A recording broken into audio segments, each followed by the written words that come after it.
Hello everybody, welcome in. How are you today? I hope you're having a fantastic day. I know ads are still playing, but I started them late, so... Oops. Let me see if everything's working, and then we'll begin. I feel like I have something in my eye. And I don't like that feeling. Alright. I think, hold on. You will notice that I have changed the check-in sound. Gilmore had the idea of doing seasonal ones, and until I can think of something better, I say why not? Or it might just stay as Santa the entire time. There's no way to know.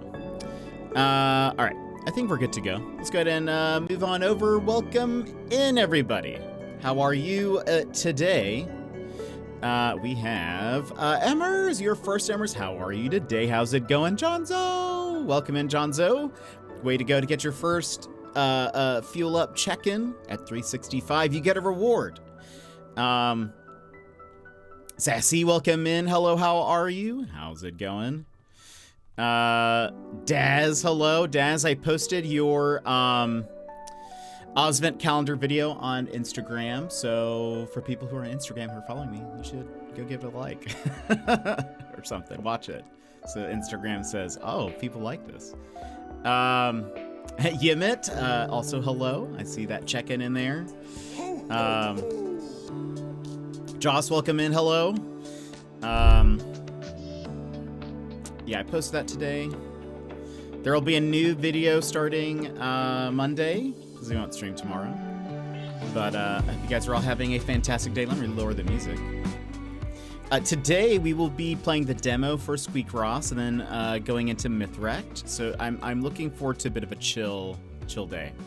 Mr. Soul Creek, welcome in. How about I tell you a thing I like about you and vice versa? I really like your positive tenacity. You know, that you are delivering good vibes and nothing stopped you doing so. I'm glad that you think that. And that's my positive thing towards you, Mr. Soul Creek. But welcome in. How are you? How's it going? Also, Mr. Soul Creek, I don't like to force compliments, IMO. So I remember Tank had that thing where it was like, I'll compliment you for certain channel points. I remember saying I would never do that because I don't like being forced to compliment somebody. But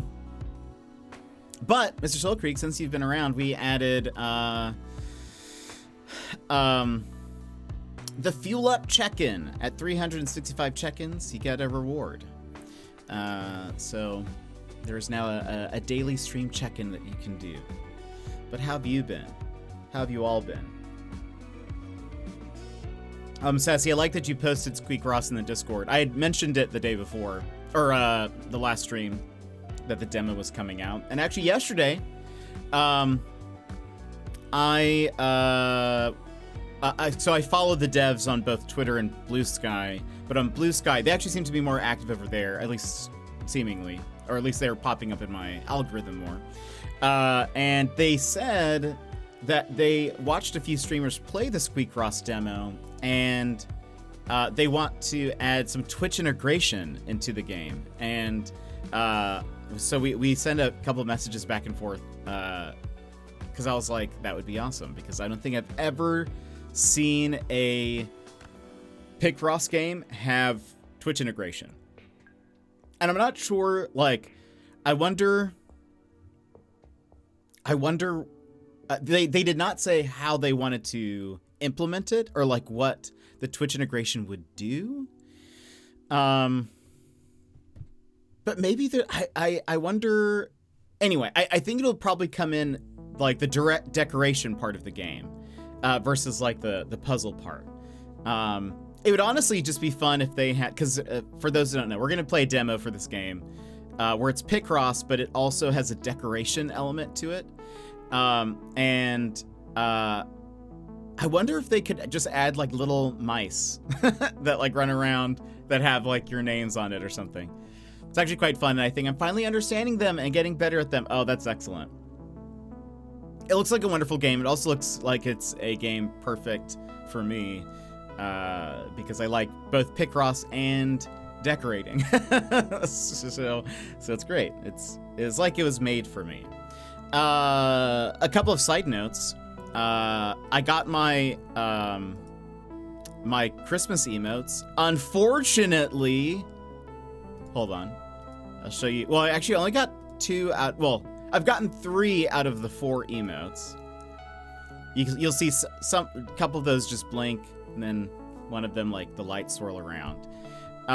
Unfortunately, the one that I was actually most excited about getting, which was the cat in the chat emote, it's AI, so I'm not gonna be using it. I'm not a big fan of AI art, so it's a bummer that Twitch was like, we're not gonna pay an artist to make our own. We're not gonna use an artist to make our own. You know, we're like a huge corporation. Why pay an artist to either make our cat emote or take a picture of a cat? And goodness, Mr. Soul Creek. I would allow it because, you know, I don't like AI art, but no. Except no.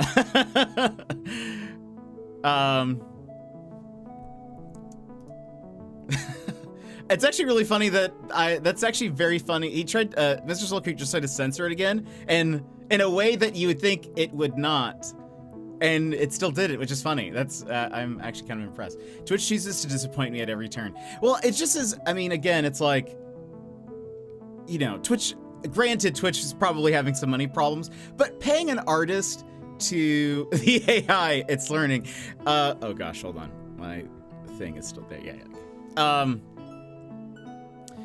They have the money to pay an artist to make an emote, and I honestly feel like it's, you know, especially for one emote. That's the thing. It's like, and it's not even that complicated of one, too. Like, it's just a cat's face with a Christmas hat. Shady, welcome in. How are you? It's like, it's not very elaborate. I will use it just so you guys know what I'm talking about. There's the emote, and I didn't realize it at first, because if you guys remember, I was like, oh, like, I really like how it looks.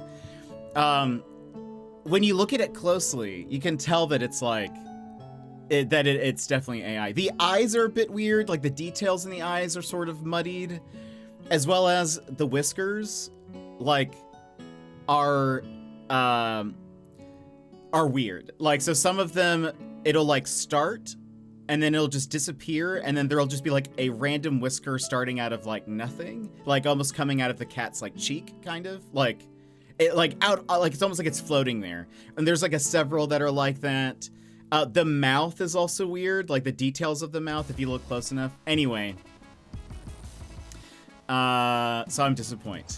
I'm disappointed that they would do that, because again, like, you know, I feel like even if they were paying premium for one emote, that would cost literally nothing to them. You know, like, I'm sure, like, if they hired an artist, like one artist who's not like a regular artist for them, and they said, hey, we want you to make an emote for us, you know, the artist could like, not argue. The artist could. I'd have done them for exposure bucks. That's funny. And Shady, how are you? Tragedy strikes. My coffee machine has stopped grinding. No, I'm so sorry. Do you have a mortar and pestle? Mortar? Is that right? It's a mortar, right? Mortar and pestle. I'm just now realizing that it's like the same word as like, you know, like artillery, I guess. Even if the artist like had negotiated, that was the word I was looking for, negotiated with them, like, well, it's going to be an emote that's going to be used for a lot of, like, by a lot of people, like, you want, you know, this is a, you know, a sort of a bigger project. It's more so than like an artist charging a premium for like a singular channel's emote. I think like, you know, they could negotiate with Twitch and say, you know, I want sort of like top tier dollars for this one singular emote because it's one emote that I'm doing for you. It's going to be seen by, you know, thousands of people, you know, it's, you know, blah, blah, blah, blah, blah. They could charge a bunch and it still be probably like nothing to Twitch for them to you know, pay that. So I'll do it for a week on the front page. Yes, the same. that would be a great negotiation, actually.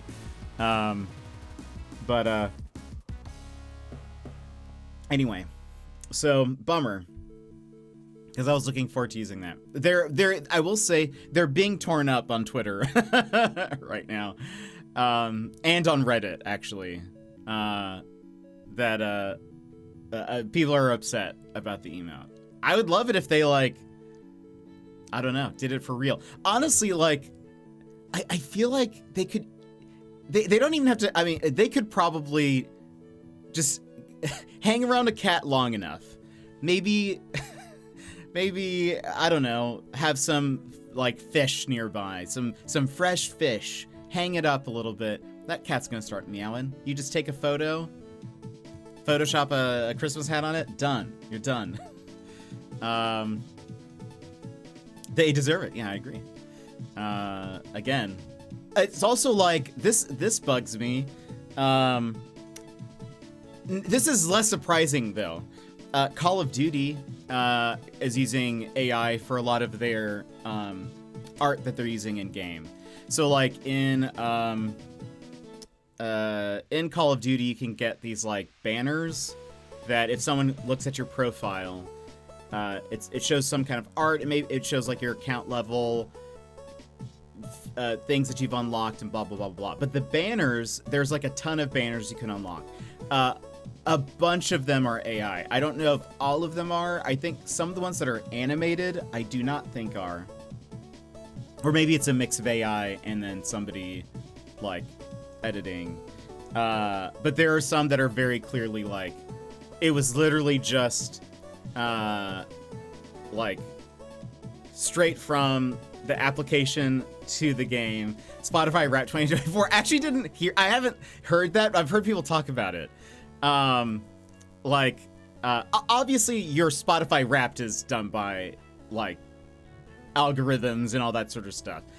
But so for those who don't know, Spotify did like a radio podcast episode show that's of your Spotify Wrapped. So you can listen to it, and it's like two podcasters, but it's AI voices, and they are like, jetpackpaul, listen to this song,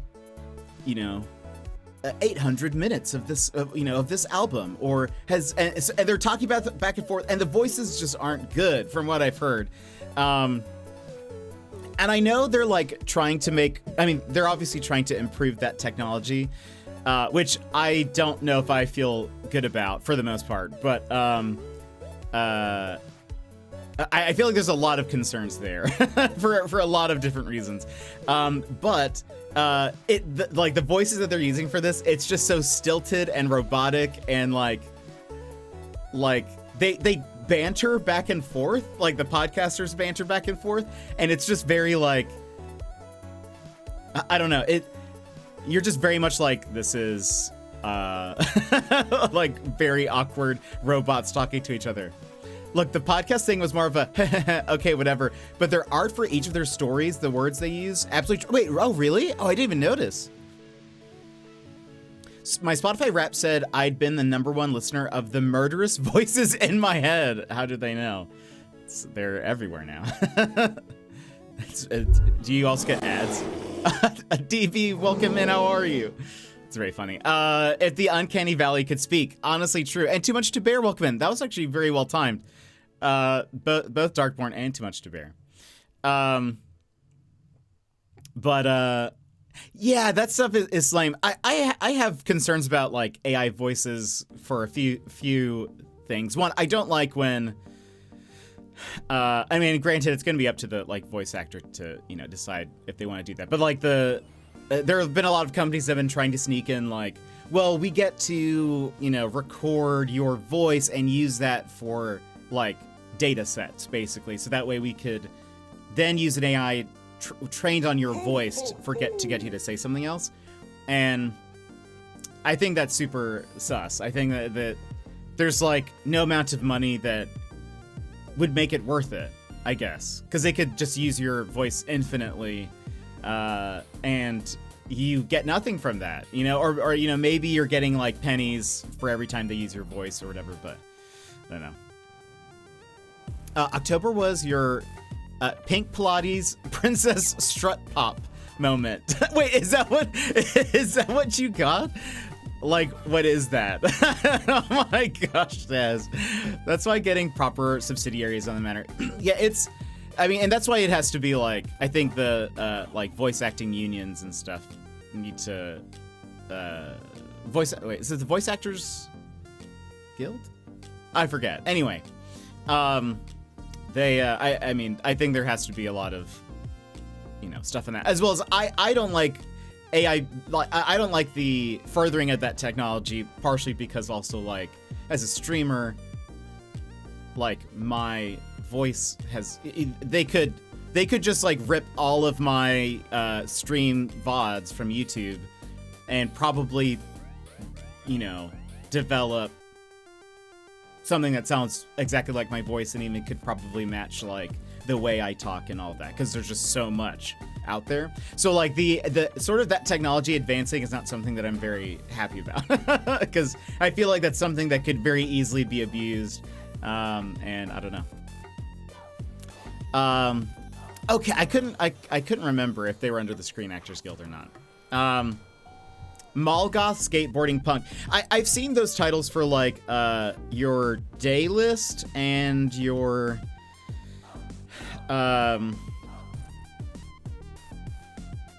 what is it? There are those like you know, those playlists that refresh every day. Where's my day list? I want to see what, because it changes. Yeah, currently my day list is called Study Beats Animalistic Afternoon. Okay. It says it's because you listen to gaming and lo-fi in the afternoon. Here's some animalistic. Why does it say animalistic? I don't understand. Animalistic jazz beats, social simulation gaming, study beats, kawaii future bass, and Nintendo. Some of it's like, I'm sure some of those are like legitimate genres, but it's like, what does that even mean? I don't know why they think. I wonder why animalistic. I'm very curious about that. I want them to explain why they put that together. Kawaii future bass. That is like me. The one that I ran into this genre a bit ago. I feel like I've mentioned it on stream a couple of times, but and the first time I heard it, I was like, this must be just such like a random niche, like really tiny genre, but I've actually now been listening to more, and I do really like it. But it's called like bedroom pop or something like that, and I was like, what is happening? But it's so good. It's so like, I don't know, chill. And I was like, okay, actually, you know what? Fair. That is why there's a video game strike at the moment to get that AI stuff properly handled to protect VAs. Yeah, I think that's super important. They could robot your voice and take your face and put it on an actor and have Jet After Dark the movie. Well, that's the thing. And Dex Bonus, who's one of my favorite streamers.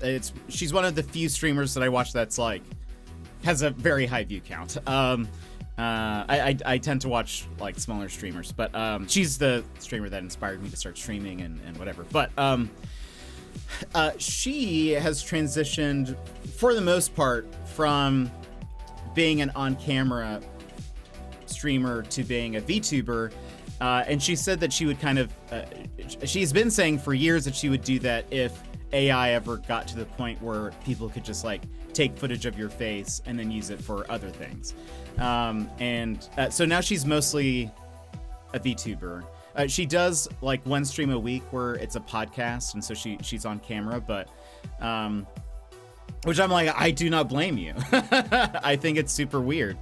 Like I don't like that, you know.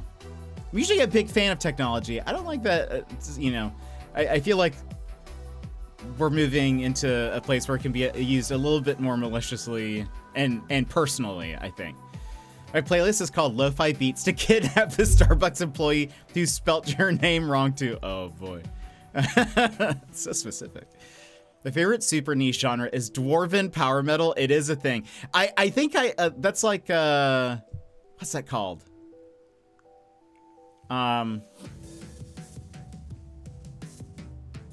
one band, I know. Gilmore, welcome in. How are you? Rogue One was a good example of them using AI over actors to have dead actors from the Star Wars franchise there. Yeah, it's that's something that, like, I don't know.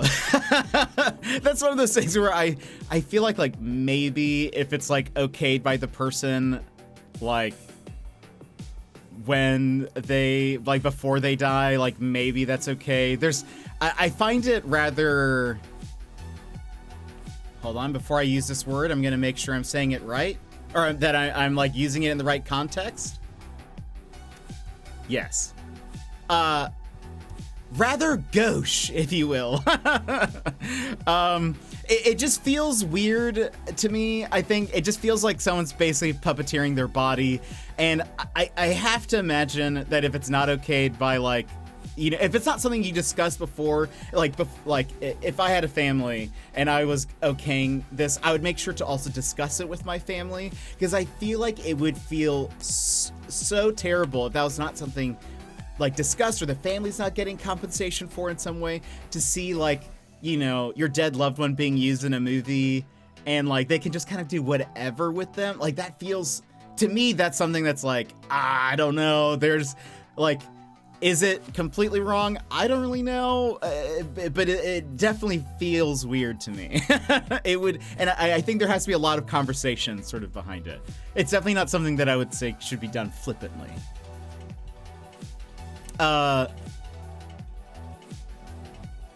Let's see. I just wish they would recast people. That's my thought. I can suspend my disbelief. I can, wait, has the Ho Ho Ho been playing? Did it play the last couple times? It sounds like Windrose. Wait, what is Windrose? Oh, Windrose. Oh, are you talking about Rogue One? I actually never saw Rogue One. I hear people loved it, but I like know everything about it, so I feel like there's no point at this. As long as it's just a cameo, I'm okay with it. Entirely replacing a dead actor with AI. Yeah, it's again, and I think it's. I didn't hear anything. Yeah, that's weird. Hold on. Is this? Ho ho ho! It should be playing that whenever you guys check in. Maybe it's just too quiet. Oh, Windrose is a dwarven metal band. What's the one I'm thinking of that's like, is it Diggy Diggy Hole or something like that?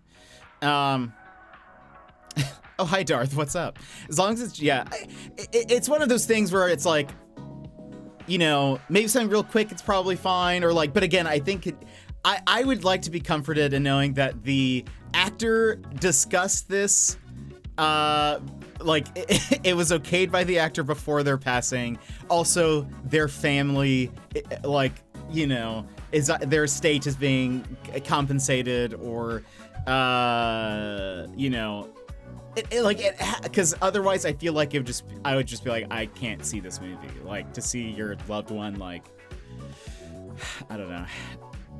It's like essentially you're being a puppet. Like your likeness is being puppeted by somebody. Might as well just, you know, dig you out of that grave, you know, put some strings on you and just walk you across the stage. I don't know. I feel wasn't Carrie's daughter used? I think she was. Yeah. I think I do remember that. My take on it is that as long as the estate or living person gives consent or compensated properly, it would be okay. Yes, I think that's fine. It has to be sort of their choice in the matter. I don't like the idea that it's like, I mean, here's the thing is like, and this is where there's been a lot of discussions between like SAG and you know, whatever is like, there were a lot of production companies that were like, you know, signing up extras and all that sort of stuff with like, we get to use your likeness however we want. If you're in this part or when you get this role, if you agree to this one background role, we can, you know, now use it. We can use AI to get you to do other stuff, and whatever else that we want to use that. And that's like, you know, bad, because that extra is not getting paid anymore after that point. Then that was like a year or two ago, and I feel like, I mean, they had a bunch of talks since then, but an Alien Romulus. I have not seen an Alien movie since probably Aliens. Wait, is that the first one or the second one? It's Alien is the first one, right? And then Aliens? Yeah, surely. Yeah, I've those are the only two that I've seen. Didn't WB do that with The Flash? What did they do with The Flash? I didn't watch it. Fun. Yeah, Gilmore, you were the one who recommended doing like seasonal one, so I was like, that is not a bad idea. Is the first Star Wars fanfic chosen to be included into the canon? Really? Diggy Hole, Rogue One, Deep Rock Galactic, yeah. The band that does that, I think they're like Dwarven Metal or something like that. Rogue One is very much akin to classic 3 Star Wars movies in terms of vibes. Really liked it. That's what I heard. Andor's great. I haven't watched it. I haven't watched, what's the other thing with Grogu? What's his name? You know what I'm talking about. For Fast and Furious, they took the brother and edited his face. Paul Walker, right. I think that's, I mean, I assume then, yeah, like the estate, you know, kind of knew and was behind all this. What about all AI actor movie? Like, what if they did that? That'd probably be terrible. There's a Coke commercial. I don't know if you guys saw. There's a Coke commercial that uses AI. And it's not good. Partially because it's like, the commercial is not that complicated. Like, it's mostly just close-ups of people drinking Coke. You see Santa. Santa's the most elaborate costume. And you see Santa, and he's just standing there smiling. Then there's a shot of his, like, arm holding a Coke. And then you see, like, close-ups of people drinking it. And then probably the most complicated shot is just a wide shot of, like, a Christmas town with Santa, then, like, a silhouette of Santa flying in the sky, in the night sky. That's probably the most complicated shot of the whole thing. They used AI for all of it, and it's just so weird and uncanny. And, like, and again, I would like to point out, they could have easily done it. They could have easily shot that and probably shot it better. For example, having Santa hand out Cokes, because you don't see that. It's mostly like Santa, I think he's holding a Coke in his smiling shot, and then it's just his arm, just kind of like floating there holding. So it's like, it could have been a much better commercial even. And again, it's just like actors on a sidewalk smiling. I don't even know if most of them are even drinking Coke. So it's like, you could have easily done this. So I don't know. I hate everything.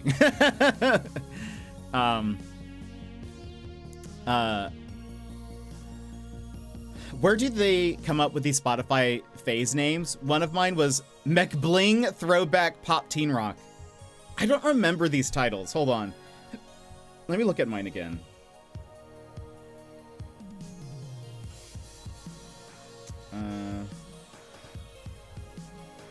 Life moves fast. Where is this gonna be?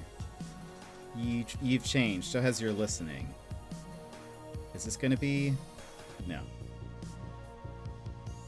Are they? Where? What?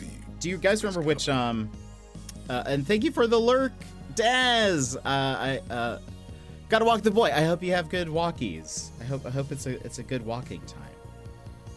January was my nerdy video game remix lo-fi phase. Okay, that's fair. it's because of Twitch. And Secret, welcome in. Let's see. What does it say now? Give me my next phase. Oh, actually, okay, this is fair. Welcome in. September was my Lovecore slowed plus reverb bedroom pop, which actually I just mentioned that I've been listening to a lot of. I don't know Lovecore, but I mean I know that slowed and reverb is a thing. Slowed plus reverb is a thing, and it's fair. That is I listen to a lot of. This is an insight into me. I will go on YouTube and look up song slowed plus reverb and just listen to it, and I love it. So many good songs are great with some slowing and some reverbing. Actually mine, okay, so far mine are pretty normal. October was my mellow rock beach indie pop. Yeah, accurate. So maybe I'm just too, yeah, that's it for me. Maybe I'm just too normcore, you know? Maybe I'm just too much of a normie. Meg Bling only at Meg Spotify. I love it. Alien, Aliens, Alien 3, Alien Resurrection. Okay. Mando, that's what I'm just thinking of. By the way, I think when I think of aliens, I think of Psych because of there's a moment where Sean is saying, he's like trying to think of the name of a movie, I think, and he's like, it's that one movie with Sigourney Weaver, and Gus is like, Alien, and he goes, no, the other, or he's like, no, another movie, and Gus goes, Aliens, and it just, I love it so much. It's one of the, for whatever reason, it's one of the jokes that have stuck with me over the years. Catch on the flippy flip. And thank you so much for the lurk, Sassy. I don't want to post flash spoilers just in case. There are a few CGI actors put in who are not alive or had no idea they were in the film. Oh, no way. Oh, that's wild. There's a couple car commercials. Tab, welcome in, Tab. How are you? How's it going? There's a couple of car commercials that are clearly AI generated backgrounds around the driving cars. It's, I mean, like, it's one of those things where surely we're headed to a point where it's going to be used, but like, I hate it. I still hate it. But where would Coke find the money? I know, they're so poor. They're such a small indie drink company. Who will think about what is it? But who will think about the investors?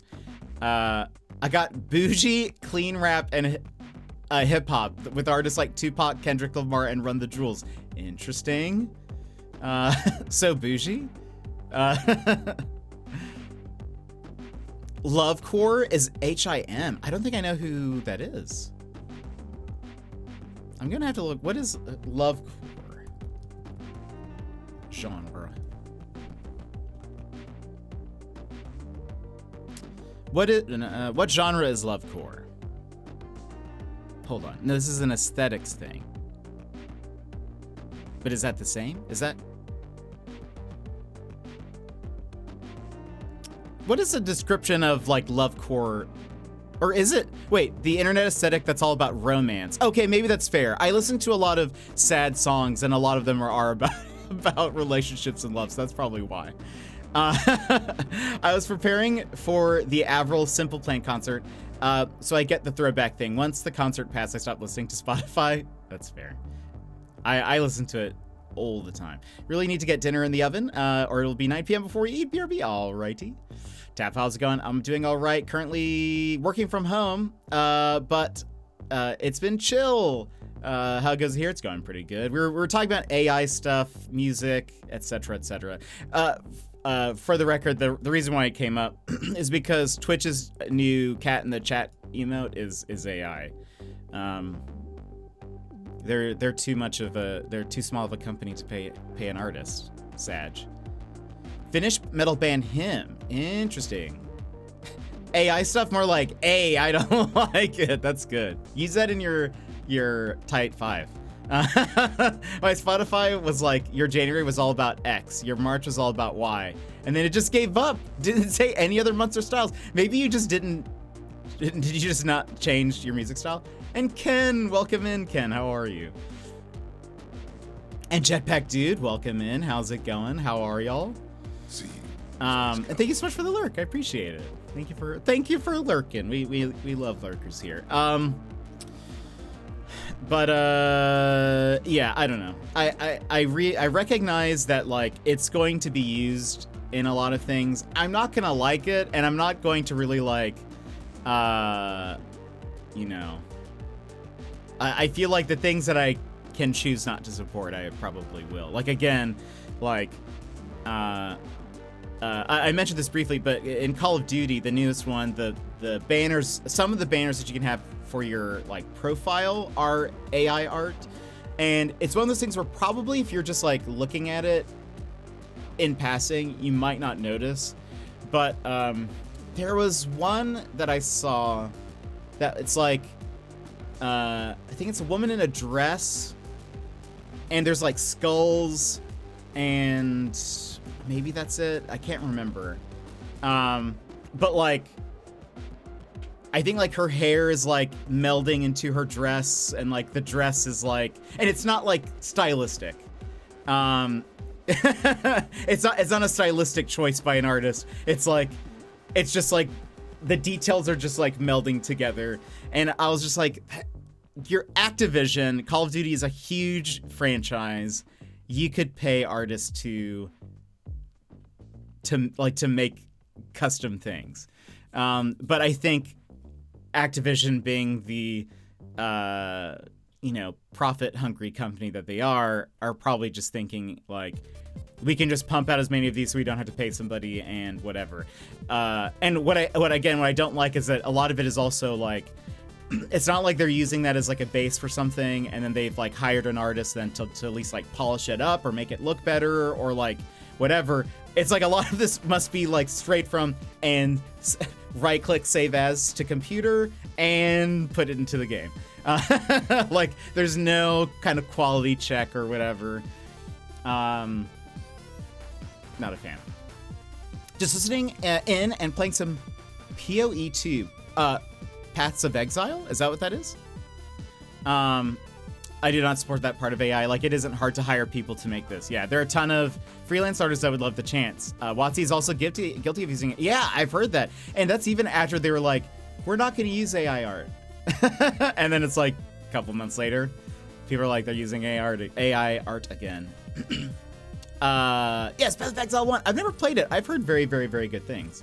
But yeah, Darkboard, I don't know if you heard the cat in the chat emote. Like, it was funny, right before he came in and used that, we were just talking about how Twitch is being lit up on Twitter right now because that emote's AI, and it's that's one of those things where like they could have easily hired an artist for this, or like taken a picture of a cat, used a stock photo of a cat. I don't know.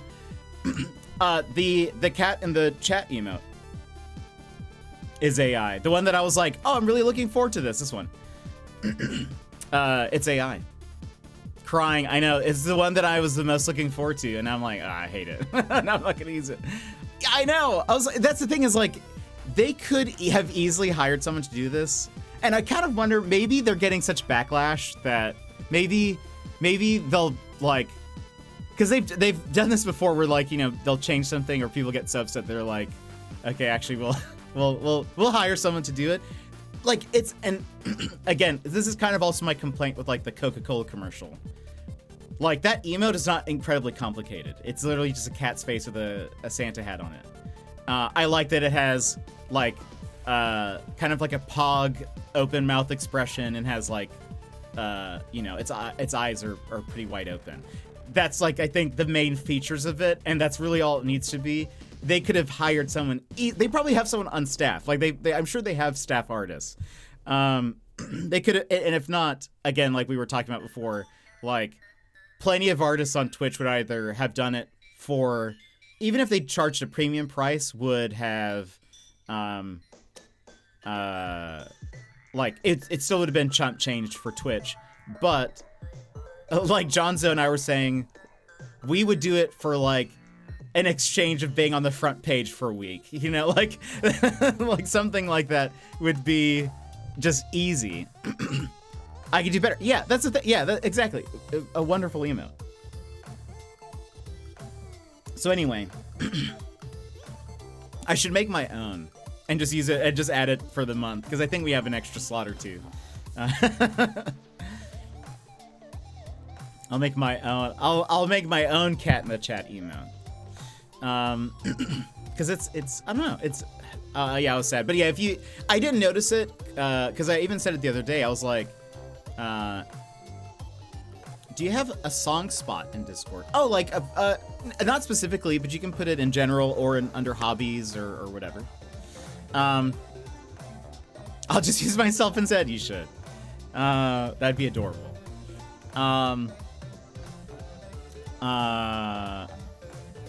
Yeah, I don't know. That stuff bugs me. Oh, because like I was saying with the Coca-Cola commercial, it's not particularly complicated. It's like, it's not an idea that's like, well, we don't have the budget for this, or like, I don't know, like, if I necessarily care if it's like, if it's just you and a group of friends and you're playing a home game of D&D and it's like, not being aired anywhere and you use, something to generate some art, I guess, you're probably weren't going to hire an artist anyway. No one else is going to see it. Who cares, I guess, like, whatever. But like, especially if it's something that's like, other people are going to be seeing it. You are a company. You have the money to be paying artists. All of that. It's like, I don't know. I think you have more responsibility to, I don't know, hire people. I hate that. I feel like AI should be used to get rid of some of the jobs that we don't want to do. Or like the parts of jobs that are like, nobody wants to do this like incredibly tedious and like not creative part of your job. But then like the creative parts, those are like the fun things. Like that's the part where you can really like express yourself, or I don't know. And so I hate that that's where all of it is going. I feel like, I want it used on the boring things that are just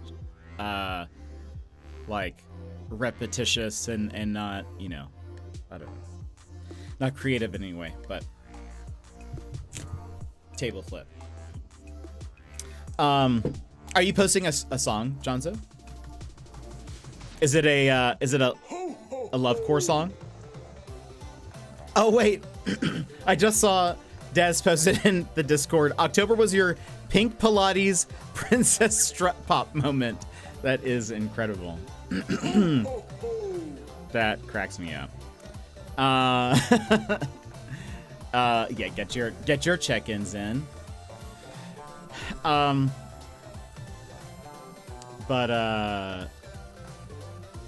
Gosh.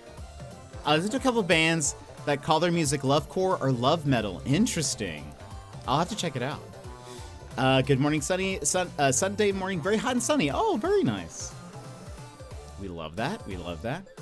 I've actually been, excuse me. I have a, excuse me. I have a playlist that is mostly made of like kind of sadder music. But it's starting to get a little muddied because a lot of those songs are probably not romantic in nature, but they are about like love and relationships. But now there are some that it's like I've started to I've added a bunch of songs to it that were like similar enough to other songs, but now it's starting to become muddied because I think it's more of like, now there's a bunch of songs in there that are just really, they aren't sad. They're more like just, like, how would I separate it? Some of the songs are about like, missing and longing and the breaking up and those feelings and whatever. And then some of them are like, maybe more positive in their missing, if that makes sense. Like where maybe something sad hasn't happened yet, but they're just sad that they're maybe not with this person. And I'm like, there's a difference there. It's a different subset of sadness that I think needs its own playlist. So I need to sort of reorganize a little bit. I do sad boy music. That's my jam. Honestly, same. I love some sad music. That's what makes the world go round. They do say that, don't they? Spotify April was my Wild West cheerleading pop month because I listened to Beyonce, Chappelle Roan, and Sabrina Carpenter. Interesting. the way they deep and meaningful songs. I feel like sad songs can be quite deep. I am also a fan of I've said this before. I like lyricists a lot, so. I like sort of the story in the song and like how they're saying things, and like if they have clever lines in a song, that's what gets me, like that'll keep me listening to it, I guess. Yeah, I sometimes they don't. Sometimes they're pretty simple songs, but I think if you can if you can turn a phrase well, I'll be listening to it. So I think a lot of those songs tend to be a little bit sadder. I think it goes along with like lyricists and poets, probably. Like poets can be quite dramatic and sad, and I think lyricists can be the same way. But I love it. Though sometimes it's just the way it's sung, I guess, will even if it's a simple line, it's just then the way. There's a song that I really like called Eulogy, and it's great because it's spelled Y-O-U logy, which eulogy could, being like something you say at a funeral. The Greek breakdown is EU is good, log is like word, so it's like saying good words or whatever, but it's in this case eulogy, so it's sort of like good words about you. It's sort of tied up,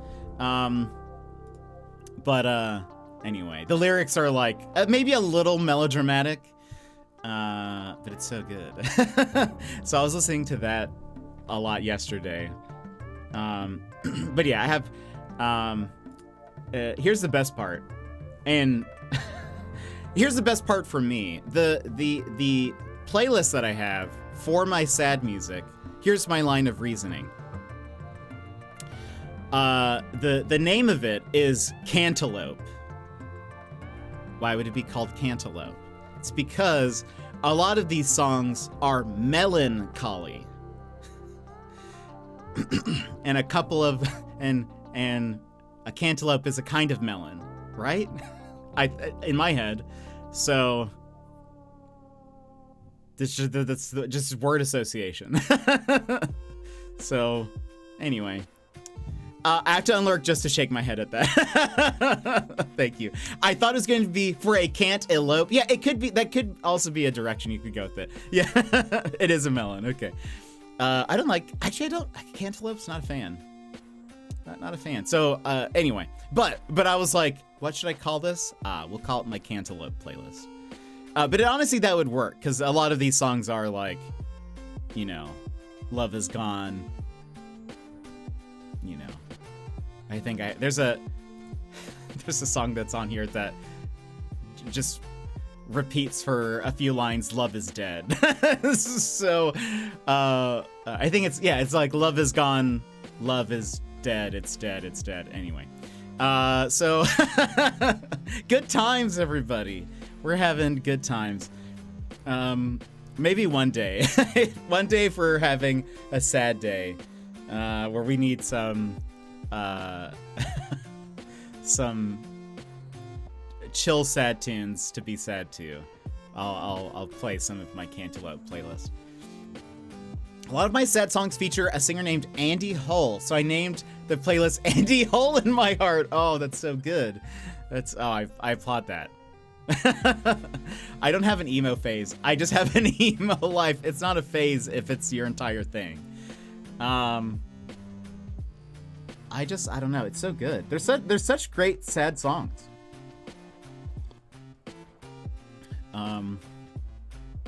Emo heart forever. I wish I could look at the lyrics of some of these songs without starting it. Trying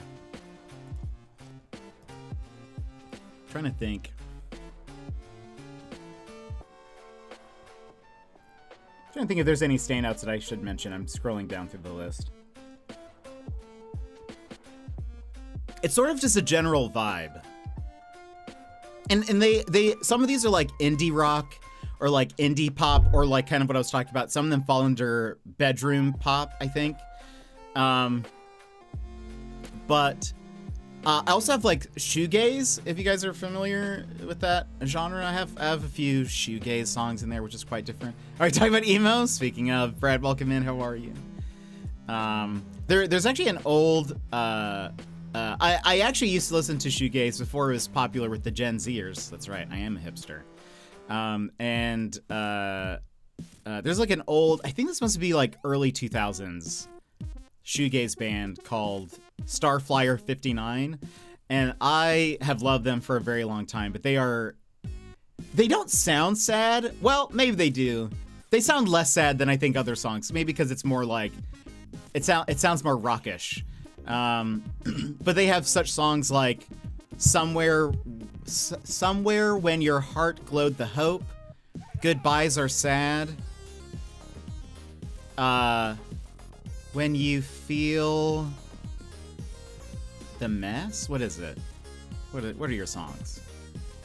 When you feel miserable, you're mean, messed up over you. When you feel the mess, somewhere when your heart glowed the hope. That's actually one of my favorite songs. Goodbyes are sad when no one calls. And honestly, they're so good. But also, I mean, if you could imagine, the lyrics are sad. Doing all right. Those are some Fall Out Boy length song titles. Yeah, this is I think early 2000s, so it kind of makes sense. I feel like that's very much of that era. But it's so good. One of the that song, Somewhere When Your Heart Glowed the Hope. That's such a hard song to say. Part of that song has been one of my alarm sounds for years, and that doesn't bother me. I know some people who are like, I can't put a favorite song as an alarm sound, or I won't, or I'll stop liking the song. That's not me. I've been using the same like ringtone wake up sounds for years, probably decades now, or over a decade, and I still listen to them. I like them. You want a great drum and bass breakup song album? Check out Nia Archives. So tell me, I've never heard of them. What kind of what genre of music are they?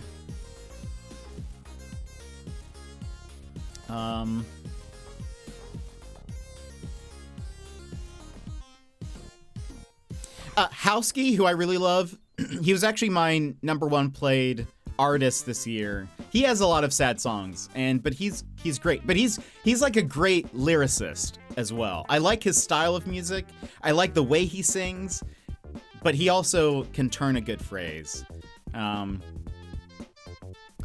She's amazing. It's drum and bass. Oh, so it's just drum and bass. Play fast bass. Interesting. Very cool. I'll have to check it out.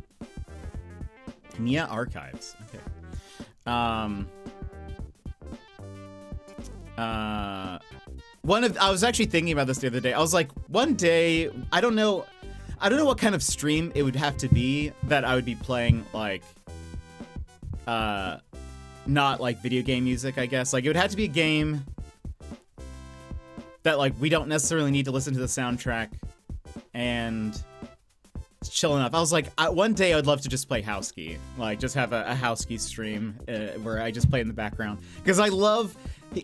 He should be way more popular than he is. He's so good. He's an Aussie artist, and I didn't listen to him because he was an Aussie. I actually did not know he was an Aussie for a bit. I know you guys don't believe me, but I did not know until later, and then I was like, wait a minute, this is incredible. I love this. But it's always interesting to me how, like, have you ever, like, listened to either a British singer or, like, a, Australian singer or whatever and not realized it? because they don't. There's nothing in their singing that has like a specific inflection or something, so they could very well just even be American. It's sort of like that, like in the way he talks and stuff. I was like, oh, and he's not saying like crikey, so you know, that would have been a dead giveaway.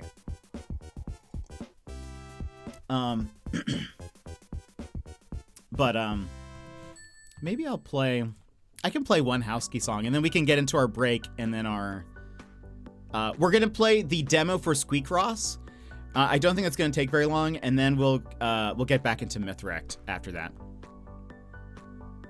I'll play you a Houseky song. Let me double check. I think it's track 2. That's the VOD track, if I recall. Thank you for the check-in. Right? Yeah. Track 2, so I can hide this. Boop.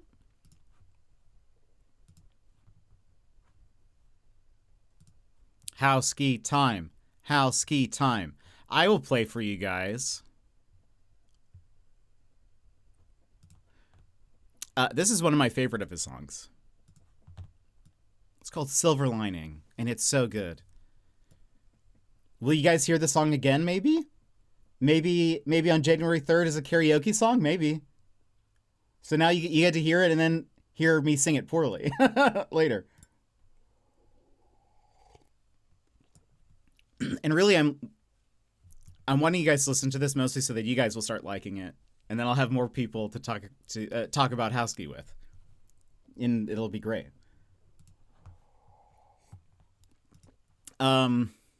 He only has, here's the thing though, he only has 25 songs, I think. Actually, no, maybe less than that. I think it might be 24, because I think he re-released one song. One was like on an EP, and then is later on an album. But, so I think it's like 24 songs, so less than an hour. And you could listen to his entire discography.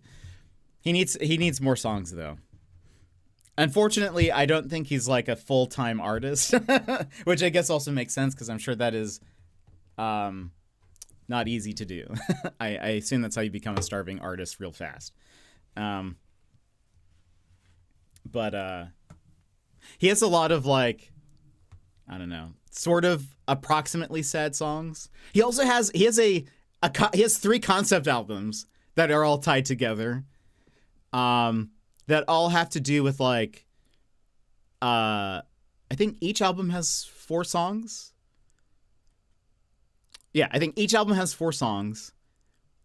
And it's about a breakup with a girl named Emily, who was, I guess, literally the worst person.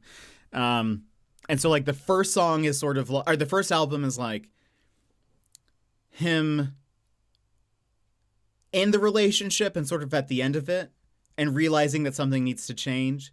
Then the second album is sort of like him processing all of that and sort of not being in a good place. And then the third album is sort of like the 4 albums about Emily. It's 3 albums about Emily, 4 songs each though, in each album. Here's like, but I did double check because I was like, a lot of the songs do sound very personal. And I was like, is this real? Like, this seems incredibly specific. But anyway, I did research. It's just a concept. Like, you just wanted to like, anyway. You're my Emily? Oh my goodness. What does that mean? that you would write songs about him, or that, I don't know, or that he's ruined your life. I'm not sure what that means. But so if you guys want to know what I listen to pretty much all day long, it's usually it's a lot of Houseky. And he does I was trying to sing along to some of his songs, and I find it sort of difficult because he has a very talky, singy voice, and I don't do a good job of that. I can't really replicate that very well. But I like the way he sounds. I think he was Sydney based, and now is, I think he moved to West Australia somewhere. And I don't mean the state. I think he's just somewhere on the western side. I would express my anguish of losing contact with Shady over 4 albums. I see. In this case, he's not longing for Emily. He is trying to get away. In fact, the song that I just played, I think the chorus is like, "Oh, Emily, won't you leave? Won't you let me go? No, won't you let me, I don't know, get out of me? Won't you please kick yourself back out?" Anyway, he's there's a lot of it's more get it together, Emily. He's yeah. There's a song that I love. I don't think I would play because it's a little intense. Where he in this concept, he basically is talking about how like how all of the mean things that Emily has like said to him or has threatened him with, I guess, and it's a little intense, but it's great. I listen to it all the time. I don't think it's a stream appropriate song, I guess is what I mean. But you know, it's great. Anyway, Vix.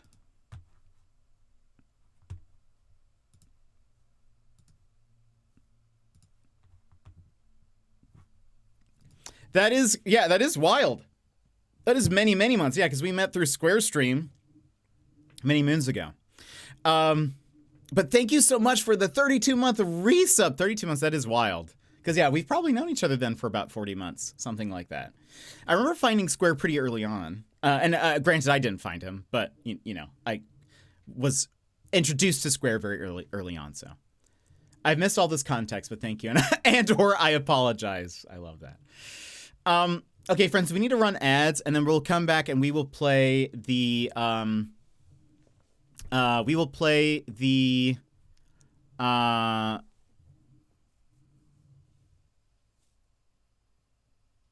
demo. That's what I was looking for. We'll play the demo for Squeak Ross. All right, friends. If you need to stand up, stretch, etc., now's the perfect time to go do so. We'll play ads. I'll play the Ozvent video. There will be a new Ozvent video starting Monday. New Ozzy, new episode. So I hope you guys will look forward to that. But BRB, go do your things. I'll see you in a couple minutes. BRB. This is your time, Jetpack Gang. Stand up, move around, grab a snack, hydrate. The stream will resume in just a few minutes.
Ho, ho, ho, and good day, mates. I'm jetpackpaul, your host for this festive trip through the land down under. Each week, I'm going to reach into this stocking and feature an amazing Aussie streamer. But first, mark your calendars because on January 3rd, I'll be hosting the Aussie Birthday Blast-Off Donathon. This isn't just a birthday stream, it is a chance to get the last funds I need for my Australia trip to meet my amazing Aussie mates.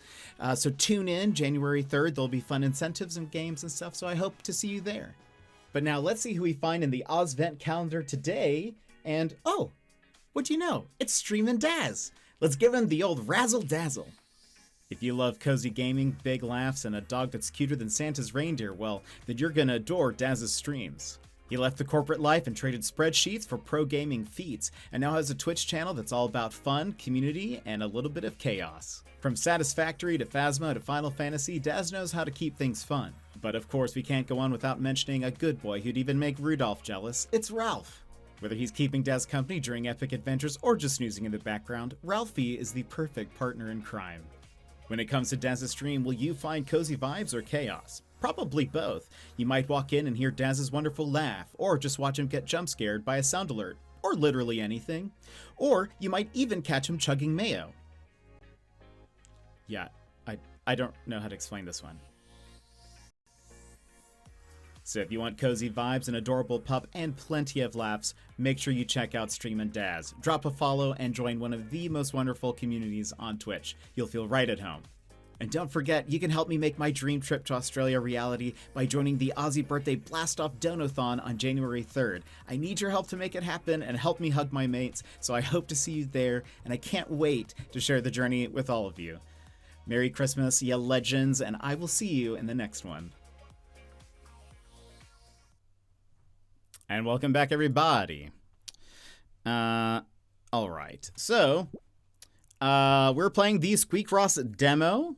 Squeak Home. It is a Picross game or a Nonograms game, if you are familiar with that terminology. But it is both a Picross game and a like home decoration thing. The mayo thing, I know. It's wild.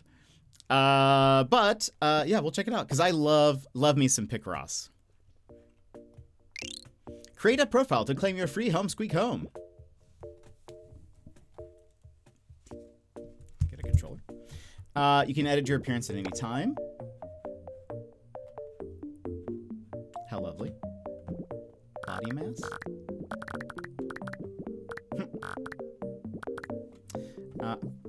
Fur pattern panda, triangle, lightning, underside, half spots.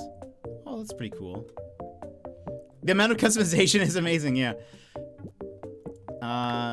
Small spots, diamond triangle. Oh, wow. Bandit. Let's do that.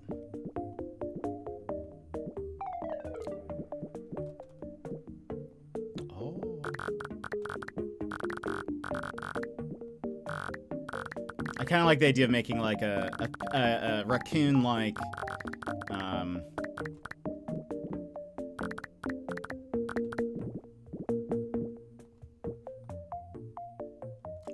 a raccoon like rat. Skin. Oh, and this is your like paws and stuff. Oh, that's cool. Monster rattery.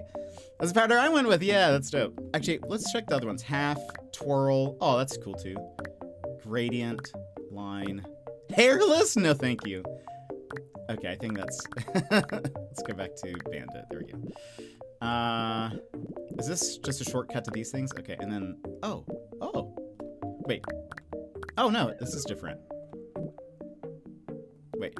Presets. Okay. Head type. Aw. Let's do this one. That's very cute. Head size? Teeth length. Oh, no.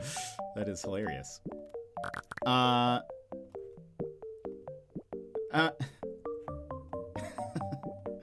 Sad rat.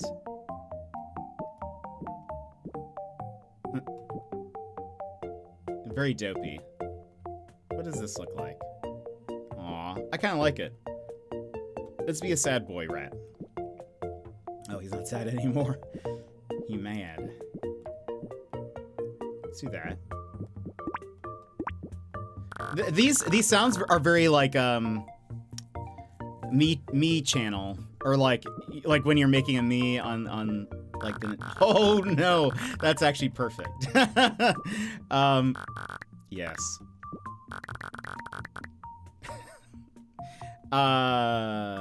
No notes. Oh, ear type? Wow. You know what I want? I need like an ear that's like has a like a portion of it cut out. Oh wait, no, they have that. Excellent. Perfect. Let's do damage 2. Now let's look at this. We'll keep it normal because I think you can really see that. Ear size. Oh. I love it. Keep that normal. Snout shape. Aw. Let's do circle.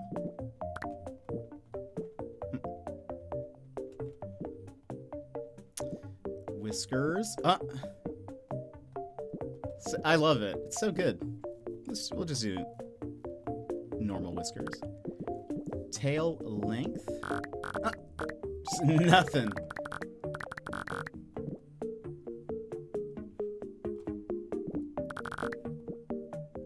Yeah, I wish you could do. Well, maybe I say that now. So maybe we could do tail fur. Oh, I see. It'd be cool if you could do like a raccoon tail, like striped. Paws. Oh wow! Where it's missing. Interesting. Claws, no claws. Actually, kind of like no claws. Feet. Feet spacing. I like it. Just do like that. And I wonder what this is.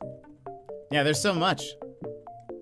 The sound was gauging. Oh, really? Oh, I love it. I feel like it's very. Oh, how did I not realize that it like follows your mouse? It reminds me of the me stuff. I should connect to cloud. Maybe it will. But maybe since it's a demo, what's gonna be my name?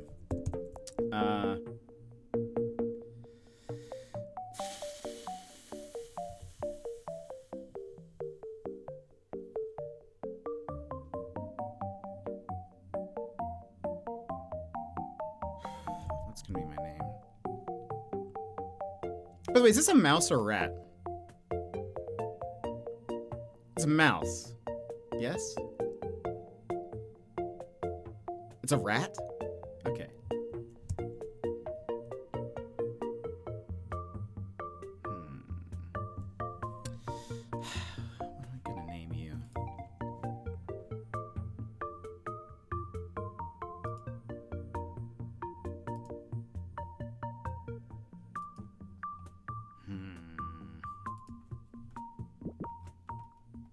I'm gonna name you...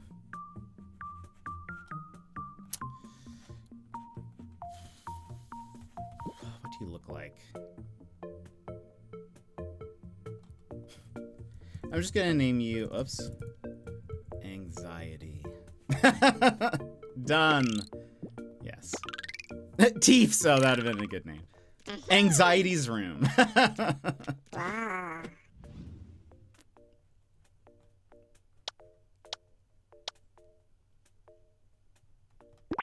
Hello. So you're the new owner. Anxiety, welcome home. I know what you're thinking. It looks quite empty right now. Well, I've got just the thing for that. Ooh. I haven't introduced myself yet. I'm Nini, CEO and co-founder of the Home Squeak Home program. No, Anxiety owns me. That rat is so derpy. That was the goal. I'm here to hand you a copy of the Home Squeak Home catalog. You can order any furniture you want from there. There's only one small condition, though. You'll need to solve Squeakross puzzles. I hope you like them as much as I do. I do know how to play nonograms, but we'll go ahead and walk through this for those who do not know. You can replay the tutorial anytime in the main. Let's solve your first squeak cross and order a chair.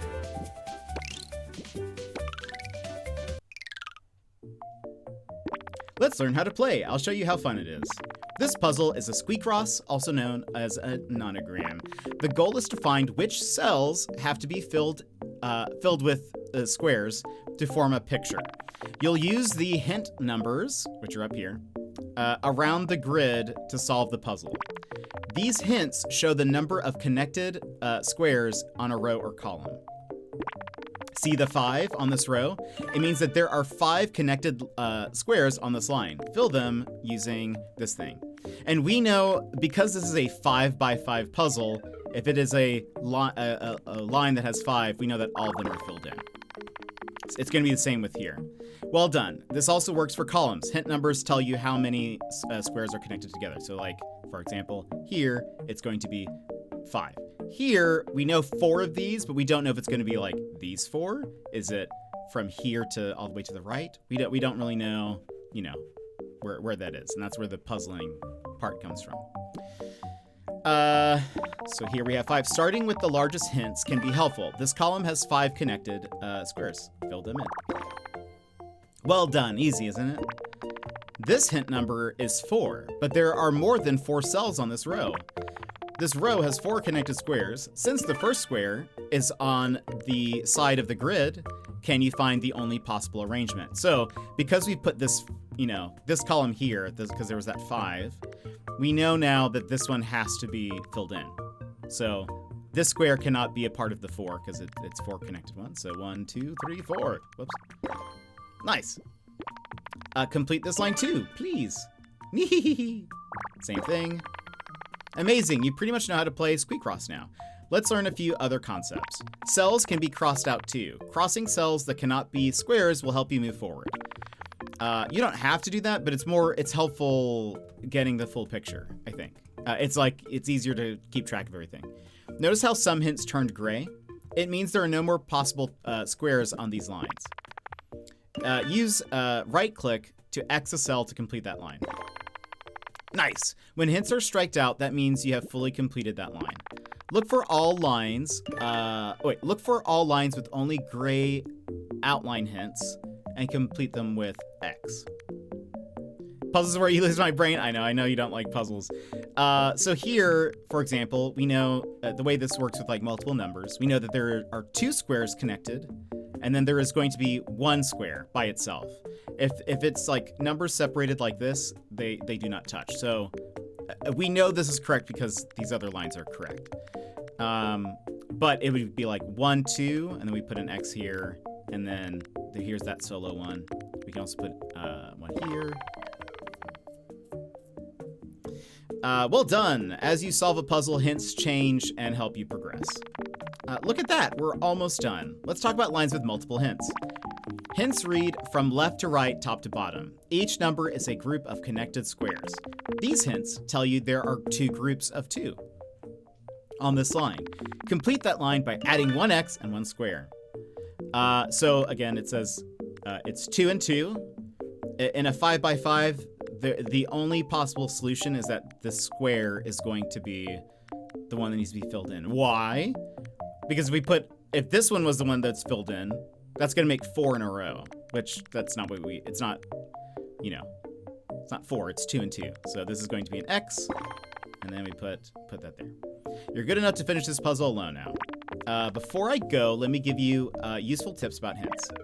As you saw, hints can have different states. I'll go over them briefly. A dark hint means you currently can't solve that line logically. Best leave it for later.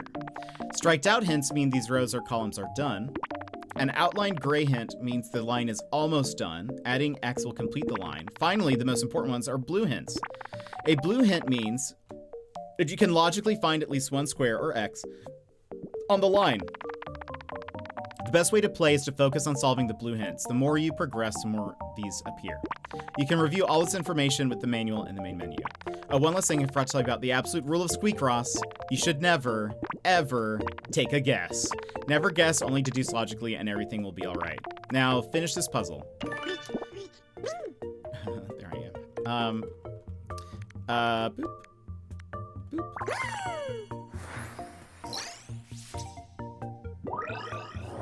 Woo. We got a basic chair.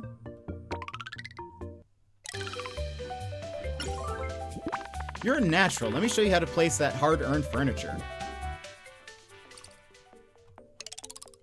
This is edit mode. You can do cool things such as placing furniture, changing wallpaper, and more. Press tab to see all furniture you collected by completing puzzles.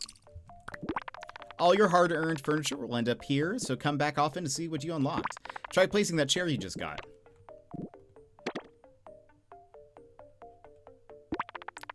You can exit edit mode when you're done decorating. Can you have more than one chair? Solve challenges to place more. Okay, so there are additional challenges. Well, it's a bit empty, but it's your home. Try interacting with the chair. We'll see how anxiety likes it. Fair. And Death, welcome in. How are you? Aw. Oh, looks comfy. You can do much more in edit mode. Take a look at the manual in the menu for more information. I'll see you soon. Enjoy your new home squeak. Your new home squeak home. Let's play some more. Well, oh, very neat. You can get hats?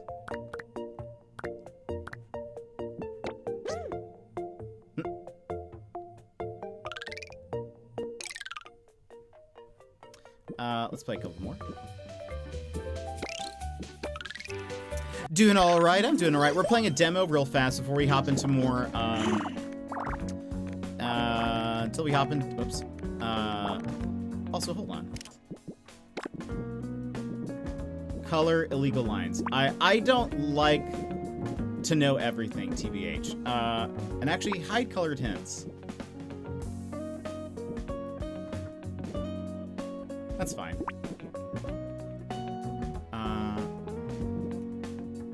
Cursor loop. Activate the cursor will loop to the other side of the grid when reaching the edge. Okay.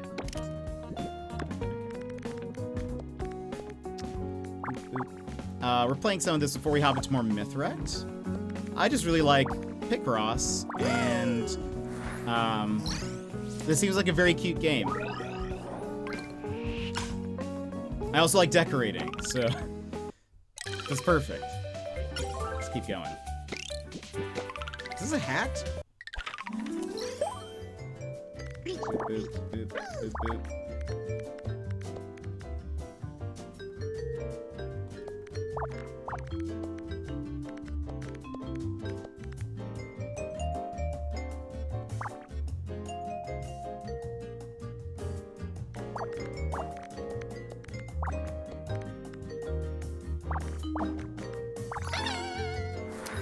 I like the colored hints as it helps me figure out where I should be looking, which is great for a noob like me. Yeah, I mean, it makes sense. Oh, I thought this was gonna be a, oh, it is a hat. Oh, that's wonderful. I thought it was like a Peaky Blinders cap. Sure, let's keep on. No, the hints would be helpful. I just sometimes, for me, I like to not necessarily know if I've made a mistake immediately. Like, I kind of like to figure it out later, like, okay, this is, but yeah, I think that would be very helpful for someone starting off, I think. I find it disconcerting that the texture of the blocks doesn't move when the completed grid moves at the end. They've cut a hole to master texture behind the top layer that doesn't move. Yeah. It's almost like it has like a parallax effect or something. That's funny. I don't mind it. Oops.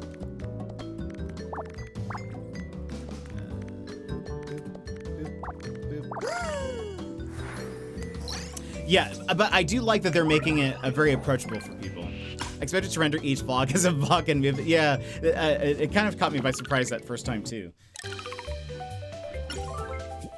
Let's keep going. Ooh, an 8x8.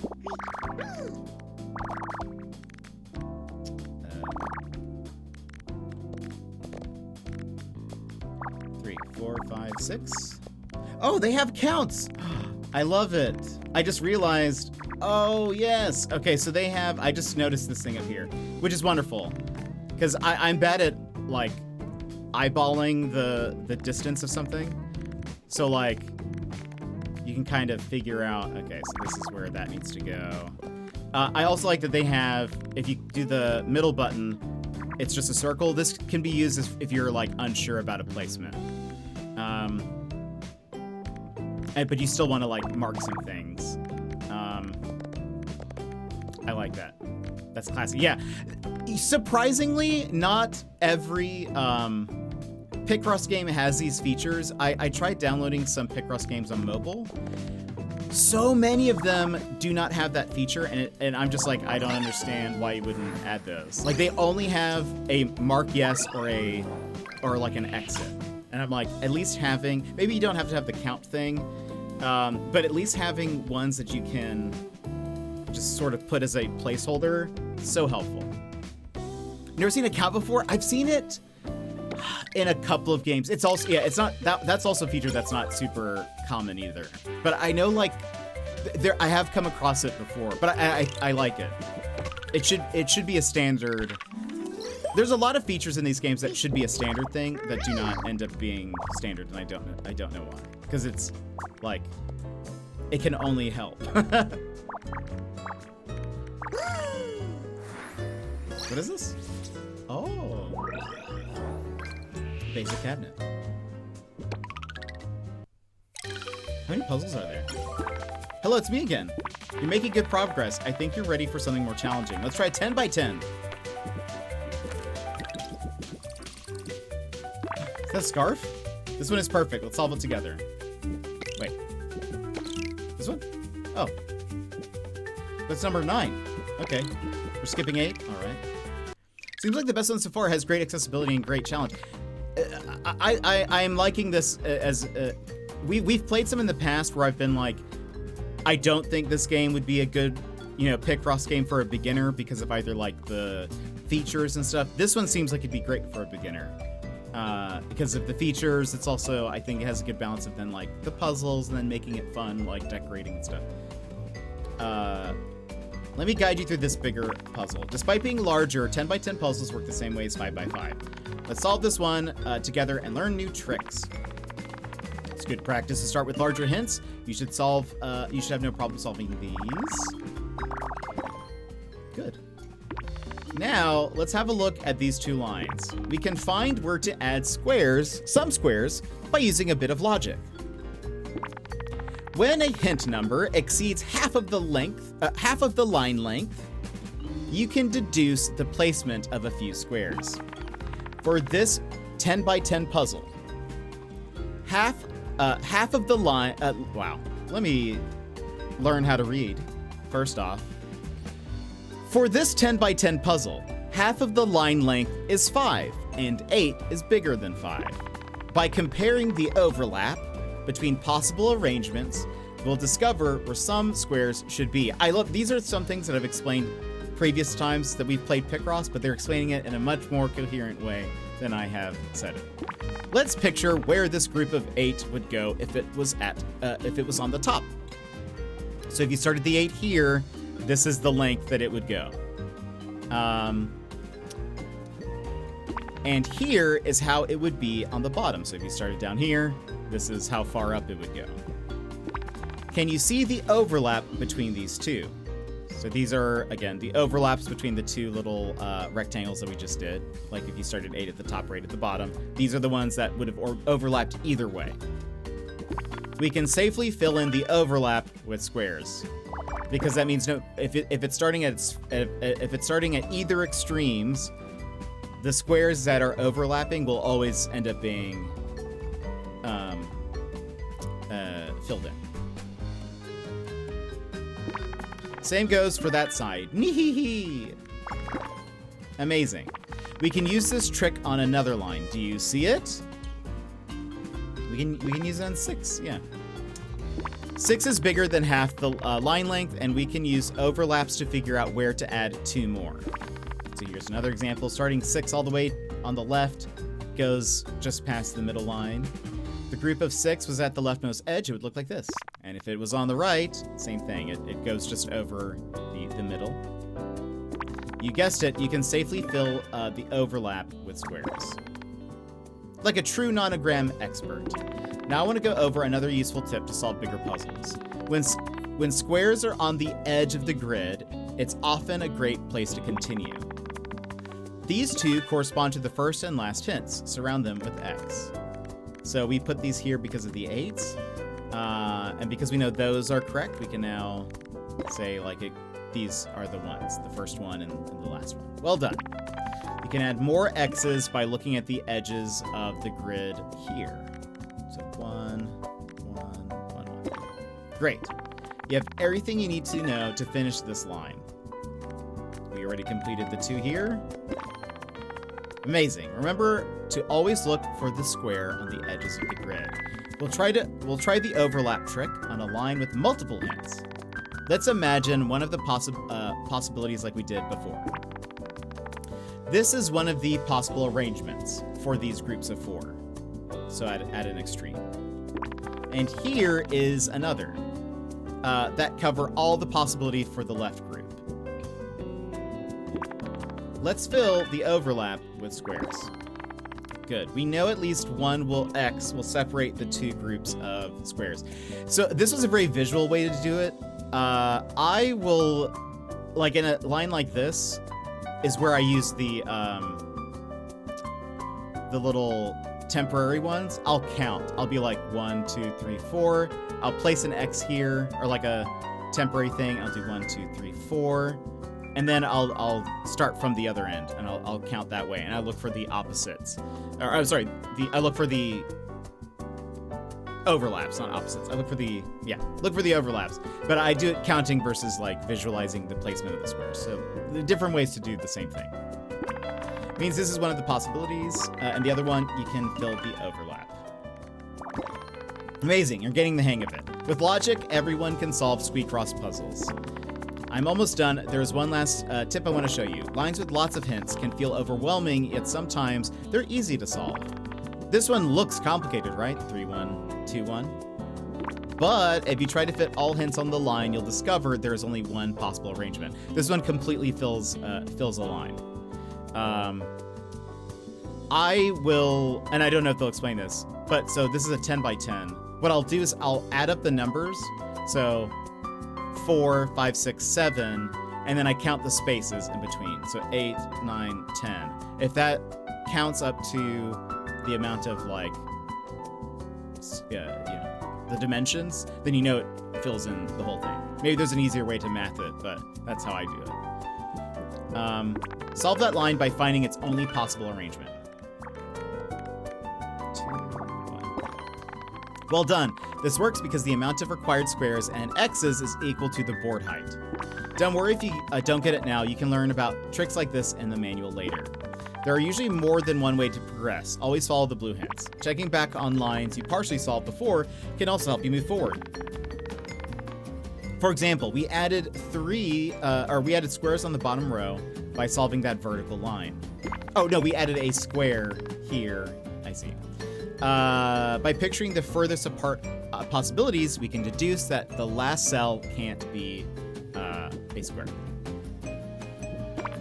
This means the last cell is an X. Can you cross it? So we know these are correct. We put the 6s here, or these squares because of either 6 on the far side or 6 on this side. And we put this one here because of this column. So at most, it can either go 1, 2, 3, 4, 5, 6, or 1, 2, 3, 4, 5, 6. So that's why this one can't be a possibility. Great. Can you see how it opens up possibilities on different lines? That's the magic of logic solving. That's it from me. I believe you're able to solve the rest of the puzzle without me now. If you ever feel lost, remember you can check the manual. Remember the absolute rule of squeak-cross, never guess. Good luck. Guessing, whoops. Yeah, guessing can mess you up pretty bad.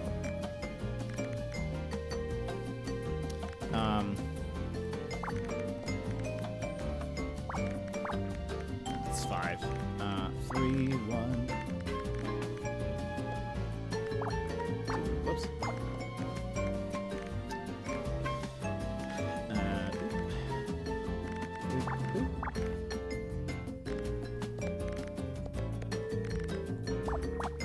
And marking these as X's is not required.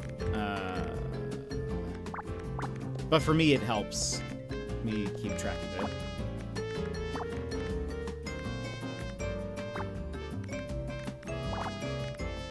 Is that right? Yeah.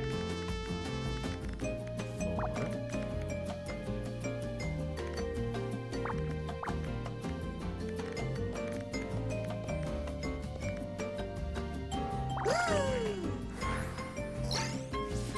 I love Picross games.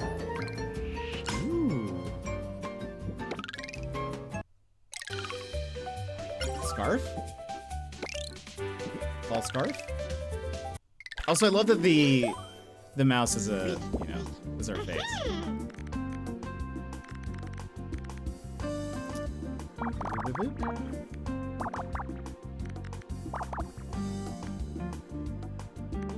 Also, I like this, like, elevator music.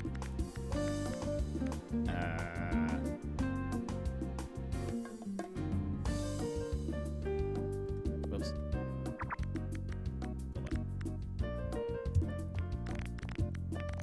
So that's 8. And then, see, it's these.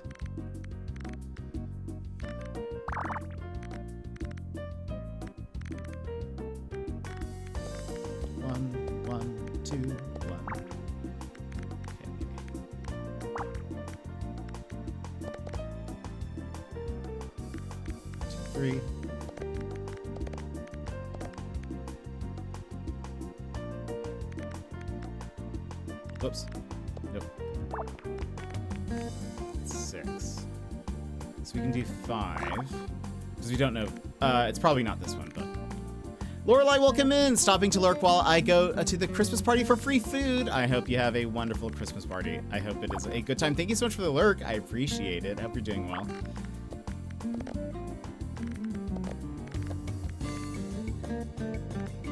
Who doesn't love free food, you know?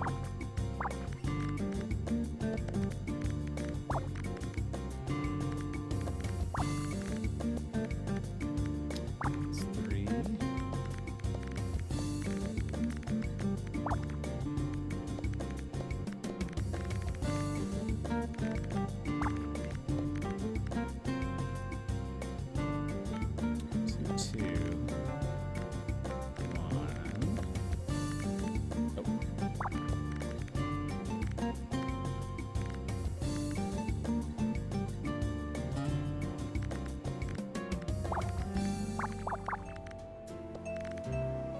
Also, side note, I'm playing this on my Steam Deck. Seems to be working great, which I mean, I suppose this shouldn't be too much of a surprise. It's not like, it doesn't seem like a very taxing game, but for those who are watching who are like, I wonder if this would play on my Steam Deck. The answer is yes, works very well. Didn't even have to change like a Proton setting or anything. Oh, I want to wear. We can have both? Yes. That's such a nice pattern for a scarf. I want it. Book pile, bed. Oh, I just realized that there was a 7 here. 7, 8, 9, 10, 11, 12. Unbelievable. Such out of order.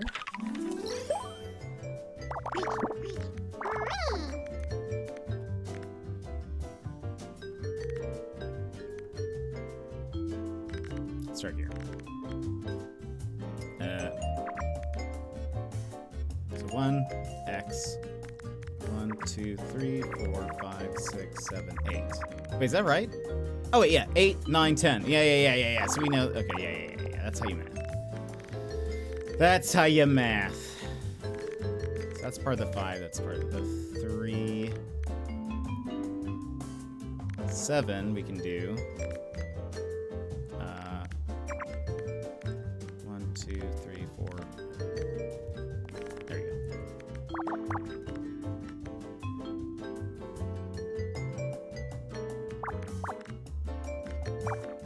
4, 5. That means 6 is here. Whoops.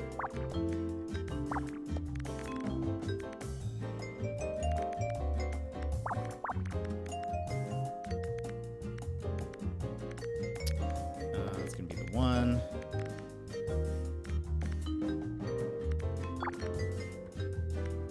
I don't math, I don't puzzle, otherwise this is cute. Yeah, it's really, it's not very mathy. I know it looks mathy, like you think, but it's It's really not.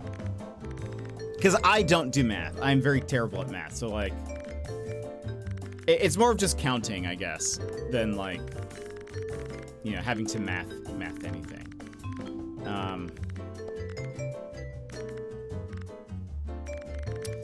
6, 7, 8, 9, 10. Okay, so yeah, this full thing. There we go.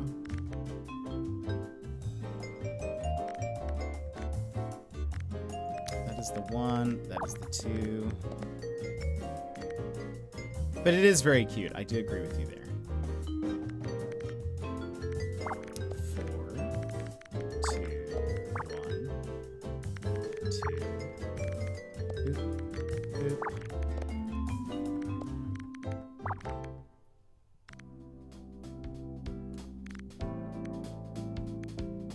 gonna be the 3.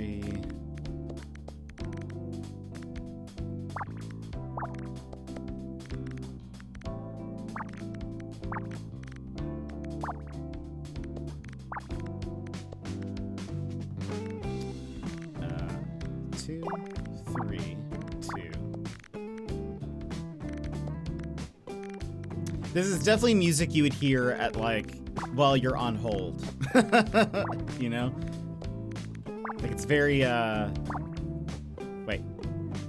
There we go. 3, 2. It's like very inoffensive, kind of just background jazz. If it's not really math, my brain can't comprehend how to do it. That's fair. I mean, it seems like this does a good job of explaining, and I've turned off some of the extra hints. But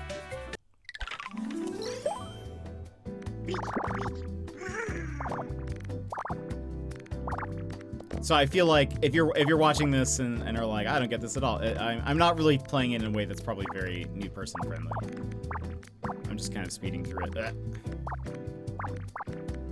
It's 4, 5, 6, 7. Oh, we're done. We're just in the zone. I'm getting all this stuff, and then we can place some of this furniture down. We'll just complete this page, and then we'll go to Mythwrecked after we put some of this stuff down. This is very adorable, though. We'll play this when it comes out.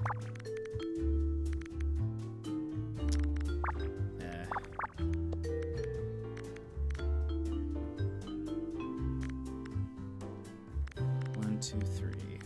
1, 2, 3. Same thing.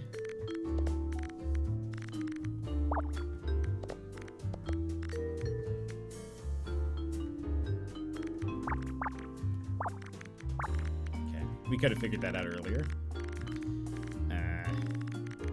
4.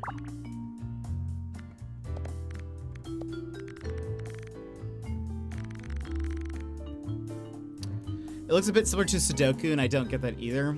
It is Sudoku-ish, kind of, but not really.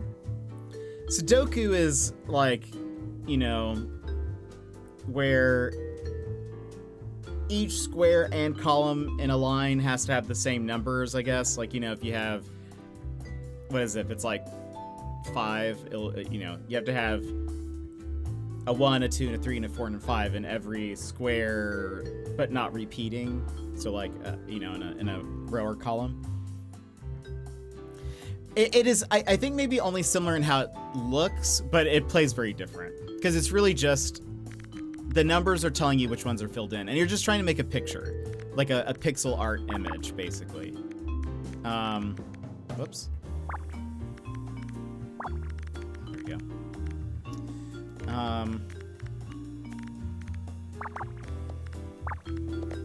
But again, right now I'm not playing very, like, I would say new person friendly, and so I might not be, right now, the best person to, you know, if you're watching to try to get a feel of it, you know, I might be doing a bad job.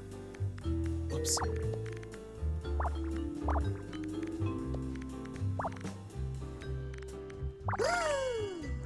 Ooh.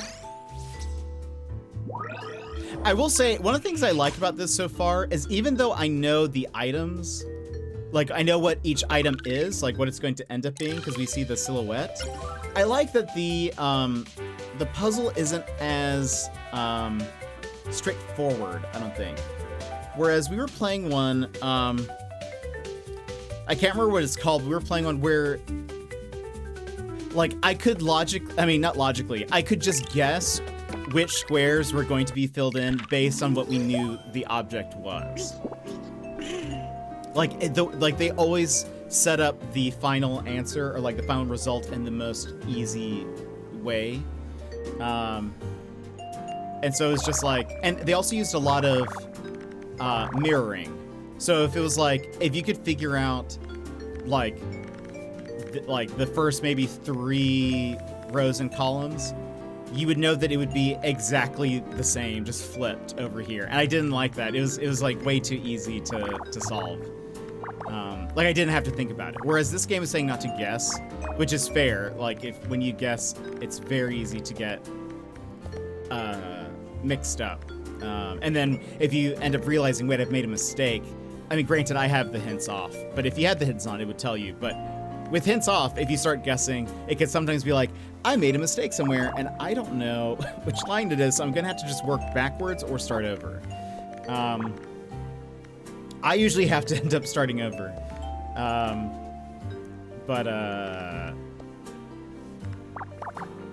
Yeah, but there was one game that we played where I just remember being like, they've made it like each thing is either just flipped or mirrored halfway, or it's like they just chose the most obvious way to make it.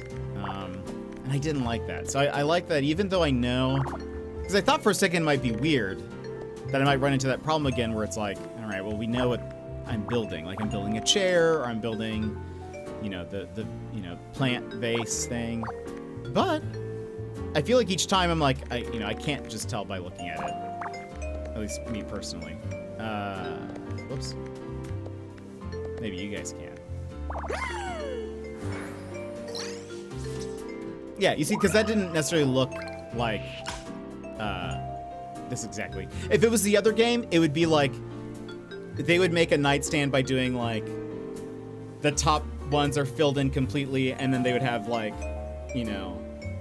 2 things representing the legs, and that would be it. Maybe there's, a part of the circle missing for the little knob here, but that was sort of it. But I like that, it's kind of at an angle. It's different.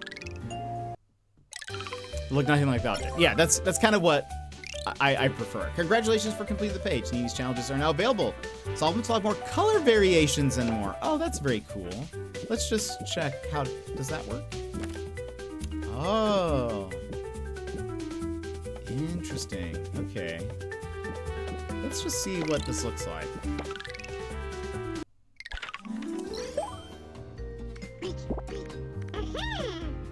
It is a challenge in what sense? Is this a different puzzle? Oh, it is, because it's a 15 by 10. I see. Okay. So hold on. So 12.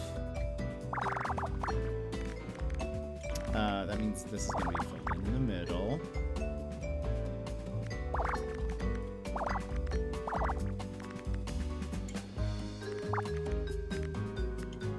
Six, there's not going to be an overlap. What does that math out to? 9, 10, 11, 12, 13? Let's do this one first. So that's 8. That's 1. These 2 get filled in.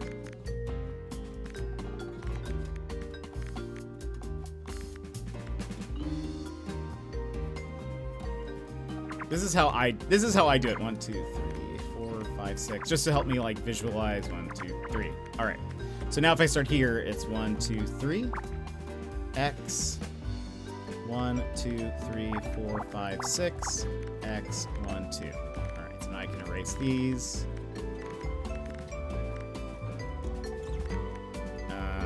Oops. So that's 1x. 1, 2, 3. Whoops. 4, 5, 6, 7. Starting here, 1, 2, 3, 4, 5, 6, 7. All right.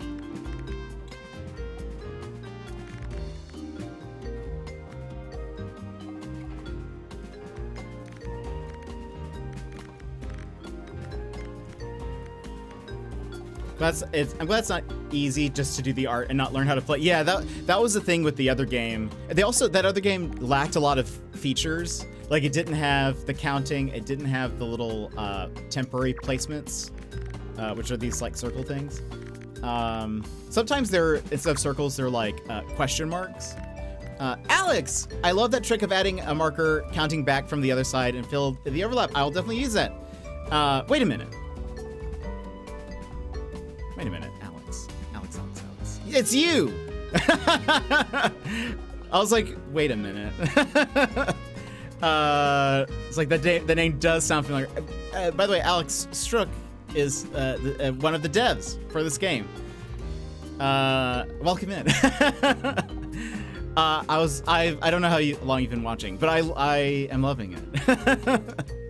I hope you're having a wonderful day. I was saying I don't know if I'm not the best at Picross games. I have been playing them for a very long time. Do you know who Dex Bonus is, Alex? It's been great watching you play. Love the insights from an experienced autogram player. Oh, thank you so much. No, I would highly recommend if you for when you're going to launch your game, if somehow you can get Dex Bonus to play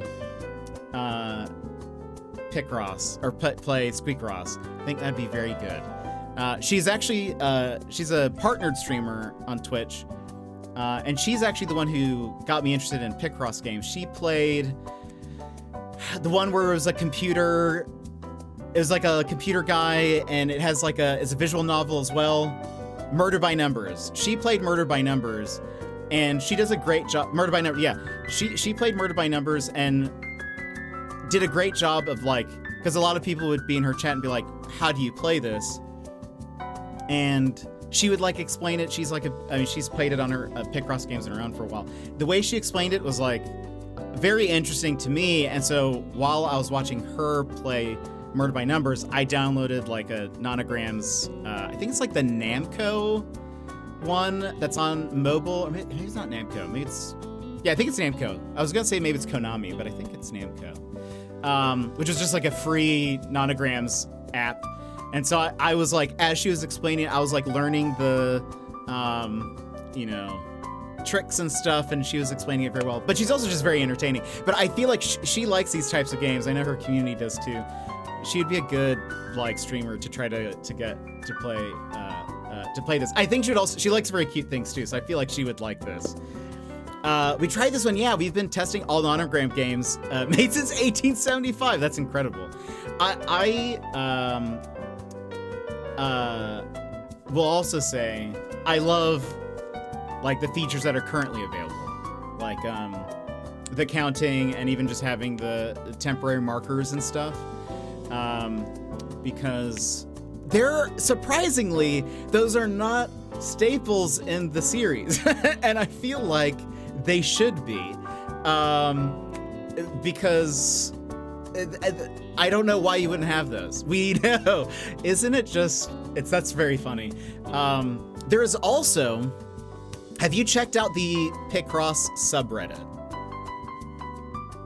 Because I remember it's actually mostly people asking for help. If yes, from time to time. Okay, cool. I remember there was a thread not long ago, within the past year, of and it was a thread on what features should all Picross games have, or what are the features that you really like. And a lot of people are very opinionated on what they want, what they don't want. I'll also say that you can turn off the hints if you want, but I love that the hints are there for people. There are some games where you can't mess with them at all, and it's we will tell you every time if it's incorrect. I like to be wrong. I like to be wrong sometimes. So anyway, so fun. This is an undo button. We know that a part of the player base is really into paper mode. Wait, what is paper mode? I don't think I know what that is. Is it? I don't think I know what that is. Almost. Oh, really? Oh, okay, very cool. Very interesting. I didn't. No hints at all. Ah, okay. That's nice. See, I like it. If I get stuck enough, sometimes it's like, okay, I like that I can have a, you know, I like that I can fall back on something if I've just messed myself up so much that I'm like, I'm not having fun anymore. I'm too stubborn. So it's nice to have those features. So I'm glad. I don't know if you were here when I said this.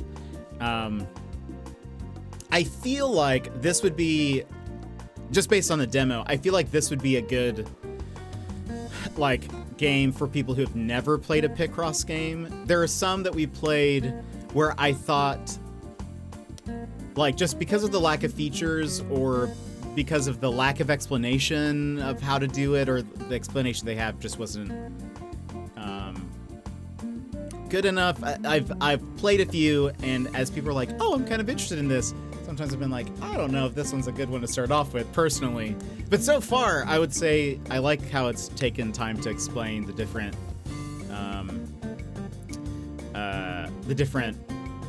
strategies, but like even just how it's said has been very good too. So I don't know. I'm very, very much liking this. We were thinking of crossing yourself the hints, for example. Oh, that's kind of cool. I like that. One thing we added for this is the logic assist feature in the get help. It might be useful from the start, but I'm sure some player will really like it when they're stuck. It might not be useful. Oh, I see. Yeah. That was the intention. We want to appeal to, I can read, just if you're curious. I am literate. We want to appeal to players for nonogram beginners, but try to make it interesting for experienced ones. You can read. No. It's maybe it's a mixture of both. For experienced ones with bigger nonogram, much early on, still a lot of work to do. No, I'm sure. I remember though. I can't remember. Was there a trailer for this, or did I just follow you on Twitter? I don't remember. Did a trailer for this play somewhere? Maybe within the last year? Was it maybe on like the Wholesome Games Direct or something? I completed all the main levels. Okay, it was. Okay, right. Because I was like, I'm sure I saw this somewhere. I think immediately, as soon as I saw that, I followed you guys because I was like, yes, I need to see more. And I love that. You mentioned. On Blue Sky, at least, or that's where I saw it, that you're thinking about doing Twitch integration? Incredible. And have about 15 of the challenge levels left to finish in the demo. Excellent. I'm glad you're enjoying it. That's super cool. I don't know what you're intending, but that's super. I think any Twitch integration is wonderful. I was actually thinking, I don't know if this is where you were going, though I think this would be cool. Even just, I mean, I don't know, it'd be neat. I don't know if this is cool. I was going to say, it would be even neat if, like, while you're in like the home mode, or like where you're looking at the house, even if you had just like little rats run around, like, even if they're little tiny rats, but they just had like a person's username over them, I think that'd just be fun. Just be a neat little feature. I don't know how you do, if there's any Twitch integration you do, like puzzle-wise. I don't even know how that would work. I have zero ideas there, but I was just thinking like, oh, just have someone's username be on the screen as a little tiny rat or something, or maybe a rat just shows up, like just maybe it's a singular rat. Every time you go into the home, just shows up, knocks on the door, walks in, and it's just like its own username or something. I don't know. I don't know how, like, I'm sure it's very like labor intensive and CPU intensive to have little rats running around. So I don't know about all that. But even if it's just a singular rat shows up and it's just like, oh, there's Sassy Lady Panda, just, you know, visiting the house or something. A basic one I was thinking was for viewers to ping certain cells. Oh, just tell the streamer to go there? Oh, that's a fantastic idea. I think it'd be really funny to have 100 person pinging a certain cell. Oh my goodness. That would be, my mind would explode. Especially because I feel like I know someone would be like, no, it's definitely this cell or this. And then I'd be like, no, it's not one. I know it's not one. Huge troll potential. Yeah, 100%. That'd be very funny. But oh gosh, even we were starting off. We were even saying the customization for the rat is so good. There's so many options. I feel like that's not even like. It's not even necessary, but you've done so much already. Like so many games where there's like a mascot character or something, you barely even see them. Like they're sometimes not even there. What? There was a Picross game that came out somewhat recently. I guess I won't say what it is, because I guess it could be bad. But they had the Picross game has a mascot, and the game is even like named after this mascot. It's a mascot that's made for their game. But one of the things that I did not like is that while you're solving the puzzle, you don't see the character, nor are they really present throughout the game very much, except for when you are like, they would have they had like a main menu where you could say choose like, here's the first set of nonograms. That the trailer, or not the trailer, the thumbnail for this like, second menu would have a picture of the mascot. But then when you clicked on that, and you'd be shown a grid of like, puzzle 1, puzzle 2, puzzle 3. But even the character wasn't present on there. I was like, wait, so this has nothing to do. The general like. I was interested in the mascot. I thought the mascot was kind of cool. And I was like, oh, that's maybe an interesting twist here. Like maybe it's going to be mystery involved in this game. But no, it's just, this mascot's barely in here. So I love that we get to see this guy. I like that he's also the 3D model. Like I like that he's moving and stuff. I love that there's, we care about the squeakers, exactly. Anyway, thank you so much for being here. I hope you have a great day. I hope, thanks for popping in. We're gonna be playing Mythwrecked here in a minute, but so good to see you. Can't wait for the full release. I know. Thank you so much for stopping by, Alex. I hope you have a good one. I guess we can solve this puzzle now. I guess, where was I? Did I do this? Yes, I did, right? 1, 2, 3. Yes, I did. Right? 6, X, 1, 2, 3, 4, 5. No, I did not. So 1, 2, 3, 4, 5.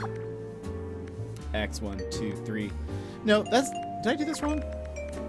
1X, 1, 2, 3, 4, 5, 6. X, 1, 2, 3, 4, 5. So 1, 2, 3, 4, 5. X, 1, 2, 3, 4, 5, 6. I was about to do it wrong, and then we don't know that.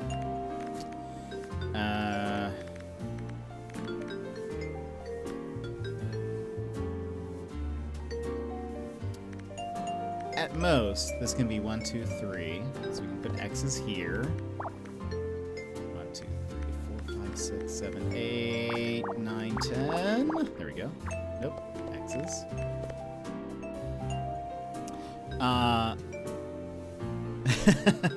I love that the rat is a mouse cursor as well, right? It's so adorable.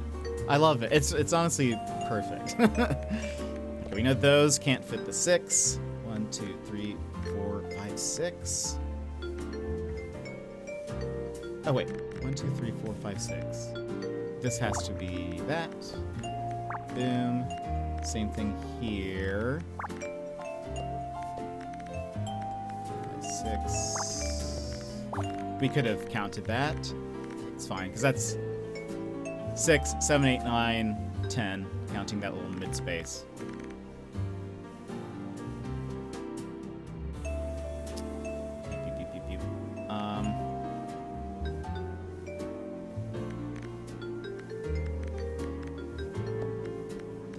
There. I think this has to be 1, 2, 4, 5, 6. 1, 2. Boop. That's a 2. This could be the 4 or the 1, so we'll leave that there. Nope, that's the 1. 1, 2, 3, 4.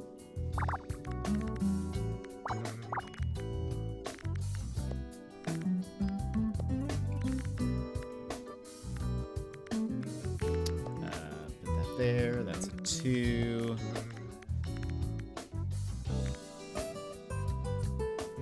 This has to be filled in.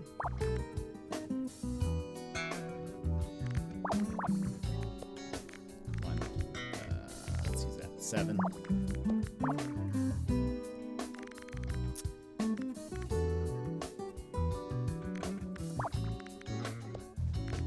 3, 4, 5, 6, 7, 8, 9, 10, 11. Wait.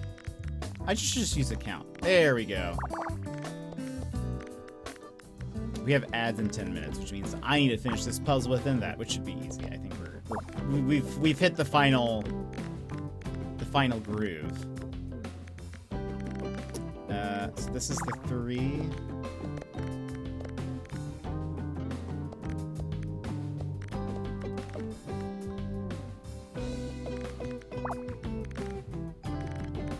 That is, whoops. That was an X. 8, 1, 2, actually, let's just use the counting so I don't have to count. That is 6 here. 3. 3s.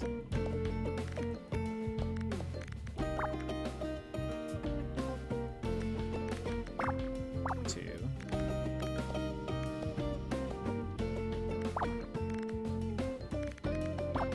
Last one. Last one. Here you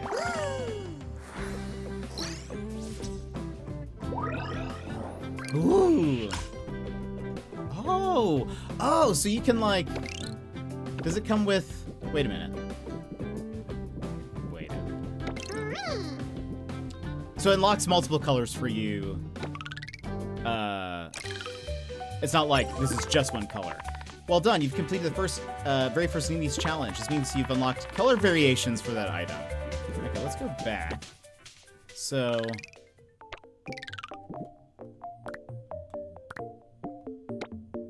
Wait.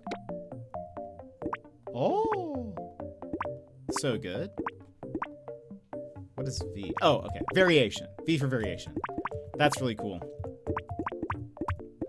I like it. Scarf! So good. That's very cool. How lovely. So good. What is Oh. So you can win, like, if I had a nicer place. I could take a good photo. What is it? Cheese mail? What is this? Hi, anxiety. Consume rodent content. Milo must consume rodent content. Aw. Aw. Look, he has a little acorn hat. 10 puzzles done already. Dear anxiety, do you find your new furniture comfortable? My brother Nono is building them. He's so good at his job. I told him to reach out to you as you're our first customer, but he's a bit shy. Maybe one day. Hello from the Ratway Sanctuary. Ratway Sanctuary is an amazing nonprofit organization aiming to help rats who need extra care and support. Their work focus on giving those rats a forever home and relieve the burden on local rescue associations. You can find all their information here.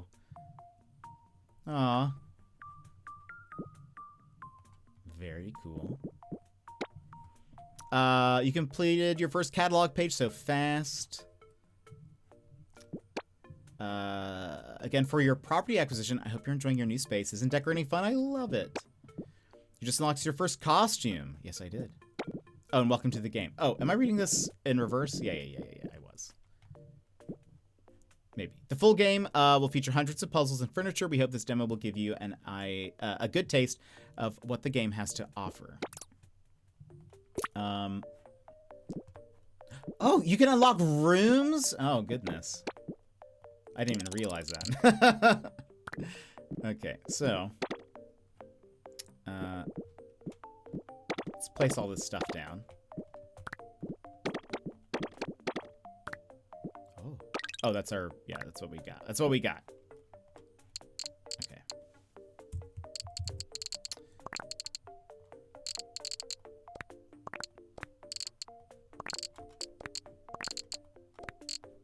Put you there. It just feels so Animal Crossing, and I'm here for it.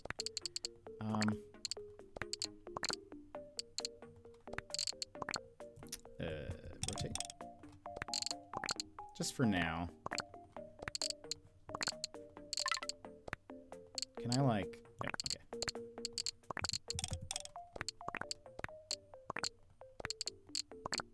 okay. I assume if I put this here, I won't be able to sit down, right? Or is he gonna go around? Or is he fine?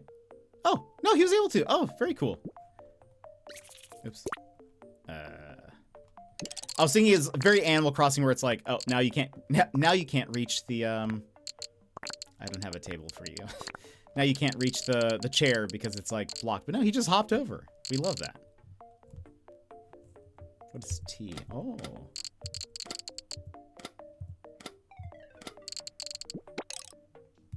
Rotate. Oh, pan.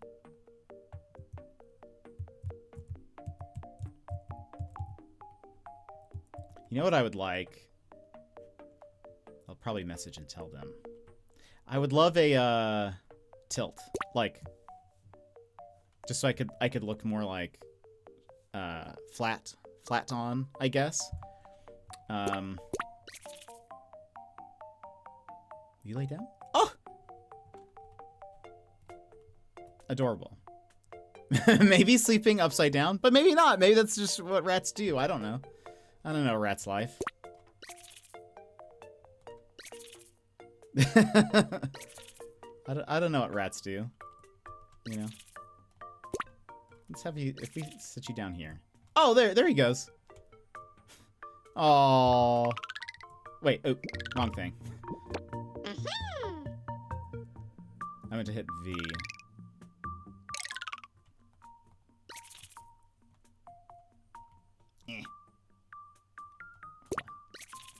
There we go, like a normal rat. Aww. I guess I could just take a screenshot, I suppose. I forget how to do that on the Steam Deck. That's so adorable. So cute. Anyway, I really liked this. Big fan. So, okay, we have to run ads. And then we'll come back and we'll play a little bit of Mythwrecked. And then, yeah, we'll see. We'll probably just play for like an hour or something, and then we'll call it quits for today. But friends, if you need to stand up, stretch, etc., now is a perfect time to go do so. Please, you know, go grab some water or a snack or whatever. Yeah, that's it. Go do your thing. We'll see you in a few minutes. I'll play the Ozvent video when we're coming back. So yeah, BRB. This is your time, Jetpack Gang. Stand up, move around, grab a snack, hydrate. The stream will resume in just a few minutes.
Ho, ho, ho, and good day, mates. I'm jetpackpaul, your host for this festive trip through the land down under.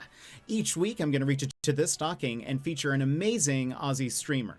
But first, mark your calendars because on January 3rd, I'll be hosting the Aussie Birthday Blast-Off Donathon. This isn't just a birthday stream, it is a chance to get the last funds I need for my Australia trip to meet my amazing Aussie mates. So tune in, January 3rd, there'll be fun incentives and games and stuff, so I hope to see you there. But now let's see who we find in the OzVent calendar today. And oh, what do you know? It's Streamin' Daz. Let's give him the old razzle dazzle. If you love cozy gaming, big laughs, and a dog that's cuter than Santa's reindeer, well, then you're gonna adore Daz's streams. He left the corporate life and traded spreadsheets for pro gaming feats, and now has a Twitch channel that's all about fun, community, and a little bit of chaos. From Satisfactory to Phasma to Final Fantasy, Daz knows how to keep things fun. But of course, we can't go on without mentioning a good boy who'd even make Rudolph jealous. It's Ralph. Whether he's keeping Daz company during epic adventures or just snoozing in the background, Ralphie is the perfect partner in crime. When it comes to Daz's stream, will you find cozy vibes or chaos? Probably both. You might walk in and hear Daz's wonderful laugh, or just watch him get jump scared by a sound alert, or literally anything. Or you might even catch him chugging mayo.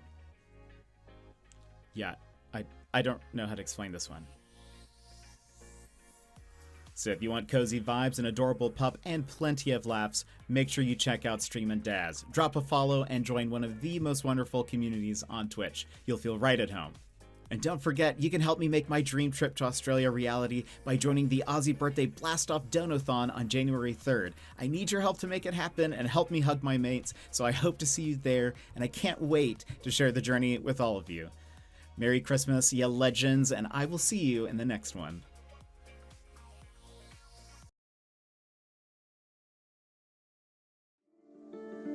And there we go. I was like, why is it not switching over? Welcome in. Welcome back, everybody. Hope you're having a good day. We just finished the Squeakcross demo. Oh, well, we didn't finish it, but we're finished for today. Also, I love that the dev came in and said hello. Very cool. Very awesome. You know that I love when that happens. It always feels like a celebrity has stopped in. As well as... I don't know if you guys could tell my brain processing the recognition of the name. I was like, wait a minute. Also, it's pretty rare that somebody has like their name as their like their username. But I was like, wait a minute. I was like, I'm fairly positive that might be the name of the dev, but I didn't want to say that without being certain. And I clicked on his name and I saw his profile pic. I was like, yes, this is 100%. Because it's the same as his like blue sky. So anyway, that was very cool. I was very, very happy about that. Anyway, very cool. I'm glad that they popped in. I can't wait to play the full game. It'll be super cool. All right, we're back with Mythwrecked. For those who weren't here yet, Thursday. Yeah. For people who weren't here Thursday. We are Alex. Shady, I hope you have a great one. Have a goodie. We are Alex. We have been shipwrecked on a myth island. Mythwrecked, if you will. Oh, I need to go to sleep. And it seems as though we've only ran into Hermes, like the god Hermes, the messenger. And it seems as though he has amnesia, and I think we will find out very soon that all of them have amnesia, and we are trying to help them restore their memories. We've gotten a couple of mementos that we need to give to Hermes that'll maybe jog his memory a bit. That wasn't a pun on the fact that he can run very fast, but it is now. I'm glad they said they're adding an undo button. That'll be nice. That was very cool. I can't wait for the full game to be released, and that says a lot. For Picross games, that's true, because yeah, you're not as Picrossy as some of us Picrossers. Yeah, it's cool. And again, it does really seem like out of a lot of the games we played, it's one of the best ones to, I think, get started as a new person. I liked Murder by Numbers is, I think, okay. The music of it is fantastic. They did have some of the, like, I think they had counting, and I know they had the like, temporary one, like the temporary space marker, and I liked that. The only downside I will say, which is kind of a major downside maybe, is there were because it's a Picross game plus there's a story, so it's sort of like a visual novel. There were many times that I was playing that I was just like, I want to be playing a puzzle right now, but the visual novel part is just, it's so long. Like there's just times where there's so much time in between a puzzle that I was like, I just want to be playing puzzles right now. That game could use, like, even if it was like after you beat the game you unlock this or something, but like they could use like a pure just puzzle mode where it's all the puzzles in the game, but there, there's no storyline. You can just play each of them, because the music was great, and I actually really loved listening to it while doing the puzzles. Like I wouldn't turn on any other music. So if you play Murder by Numbers, which is it's like it's kind of a murder mystery. It's like 3 different cases. It's like 3 different cases with then Picross puzzles in between. Or like in between little scenes. But there were so many times where I was just like, I just want to play the puzzle, but they just keep talking forever. Also, there's not really like a lot you can do in the game. Like it is a very novelly visual novel game. Like, yes, you can choose like a couple of responses, but it really doesn't change anything. It doesn't like, I'm not even sure if it really affects people's responses all that much. It just didn't feel like I was doing a lot. So anyway, but I will say a lot of people love it. Like that's a lot of people's favorite Picross game. So my opinion might be different than yours. But anyway, try it out if you're looking for one. Also, we've talked so much that it's like almost morning again. What time does he wake up? Wait, did this say 6? Yes. Okay. So, okay, he's awake. I was gonna go to sleep, but we just chatted through the entire night. Lovely.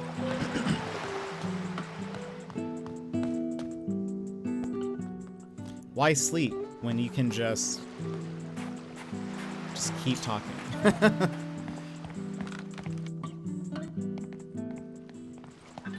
I think I said this last time, but I love the music too. It's like perfect for an island vibes. I have some stuff for you. Hermes, is this your satchel? I found it on one of the beaches using your radar signal. It does look kind of familiar, but I'm not really sure. Why don't you keep hold of it? Maybe it'll come to you? Thanks. Thank you, Alex. It is a nice satchel. Satchel gifted. Oh, I see. So you gift the things, and that's how you increase your friendship level. The Ambrosia decks led me to these old worn sandals. What do you think? Oh, I love them. They really do look like something I'd own, but why would I stop using them? They're perfect. Why indeed? Memento gifted. Level 1? Wait. Me when I'm remembering anything?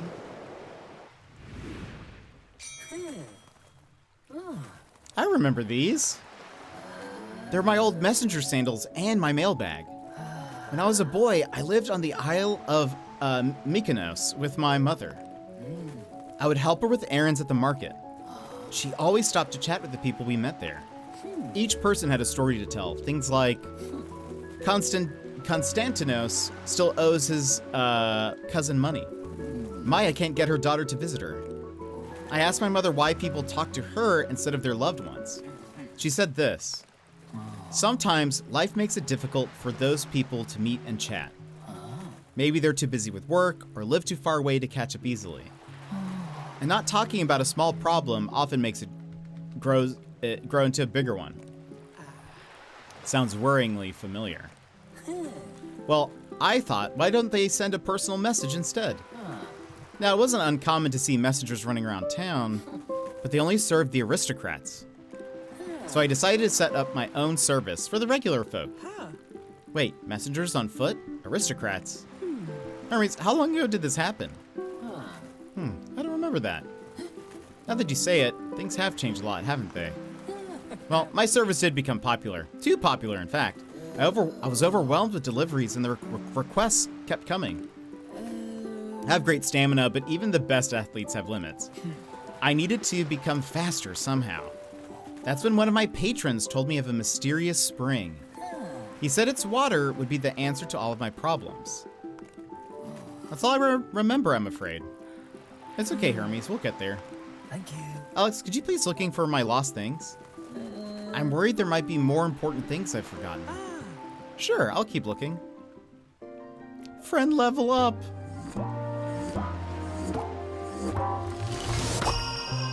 Yay! Thanks. Thanks. Your friend level with Hermes has reached level 1.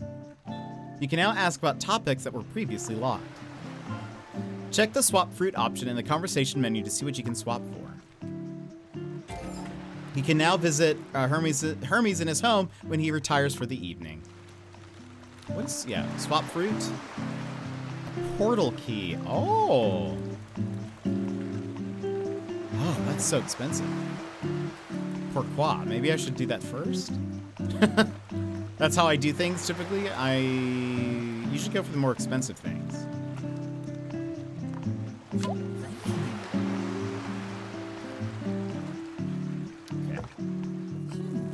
Thanks for swapping with me, Alex. These keys are very special. They unlock portal doorways. Yeah. This is already sounding useful. The doorways are all over the island. Each key has a symbol that matches the doorway it will unlock. Just use the right key on the right doorway to open it. When you step through, it will take you straight to the portal shrine. From there, you can fast travel to other open portal doorways. Oh, so I need to find the door first. I see. Wow, thank you, Hermes. Oh, this is what we... Okay. Let's talk. The others. Who exactly are the other people that live on this island? I still don't remember the specifics, but I think they're different, like me. I feel a little silly for getting so worked up about them. But only a little. I must have had some reason for being afraid of them. Be on your guard if you go looking for them. We don't know what they're capable of. Hey Hermes, how do you feel about introducing yourself to me now? Much better. I'm Hermes, and I'm a messenger. Or rather, I used to be. Not much use for a messenger when no one wants to receive messages. Oh, Hermes, I'm sure whatever this is can be fixed. All right, yeah, I'll keep my chin up. I thought gulls mostly ate stolen lunchbox sandwiches. Do you always feed them such tasty snacks? I know they'll eat just about anything, but I do like to treat them. Nice guy. If you ever want to swap ambrosia fruit with me, let me know. I have keys that will open portal doorways so you can fast travel around the island. You just solved your first 25 by 25. Sassy, way to go. Those are difficult. So way to go. Wow, will do. That sounds really useful. You were right. Something must be going on. Do you think one of the others could have erased your memories? I don't like to point fingers, but maybe the witch in the tower could have used sinister magic on me. Sounds scary. Why would they do that to you? I only ever wanted to help, to connect people. Maybe they just don't like to see people happy. Curious. Before you go, I put something useful for you in my seaplane. It's the seal I used to lock the temple door. You should go and get it. Oh, and I found some olives for you to give to the birds. I left them out for you, so pick those up as well. Thanks. Thanks, Hermes. Yeah, 25 by 25s are not difficult. Oh, I'm sorry, are not easy. Oh, I just got a whole bunch of fruit. Oh. an old school music cassette. Yeah. I'll add it to my collection. It's a metal seal with a Pegasus symbol. Hermes said it should open the door to the temple. And some olives for the gulls. Anything else? Okay. Alright. Does it show me? Okay, so there are different gulls now. Okay, so I see.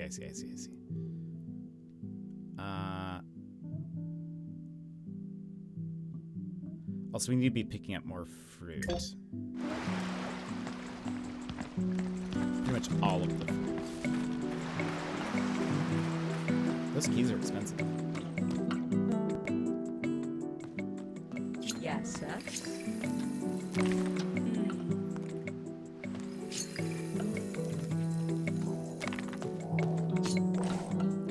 The Pegasus seal Hermes gave me fits into this door. Let's give this a try. I think this is where the, oh, right. This is where the, demo ended, if I recall. Oops.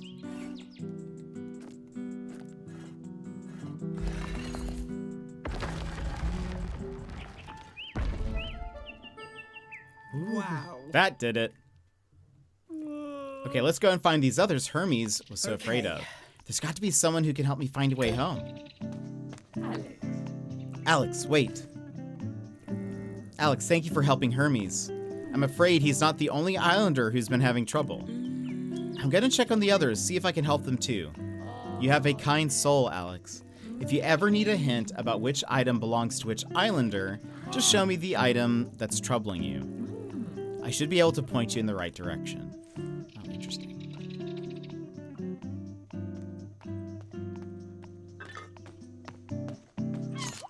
Fruit.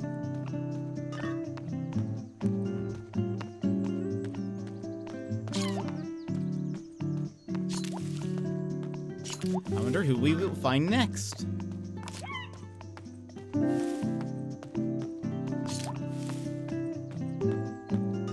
Oh, that's a... Oh, I wonder if, wait, is this where I came from? Yep. I bet if we can help, like, a Poseidon-like character, I'm sure that's going to restore the fountains.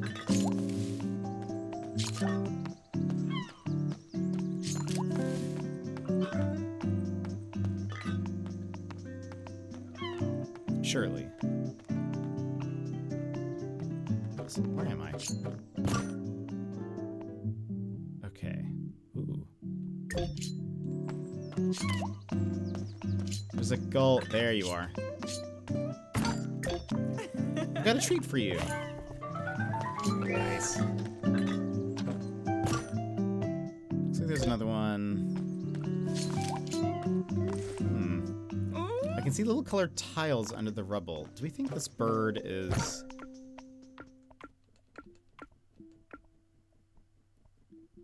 I think it was on the other screen. Let's go back. Wait. There we go.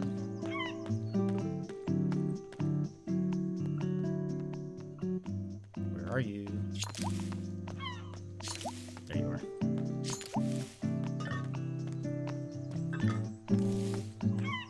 I guess we could go in here.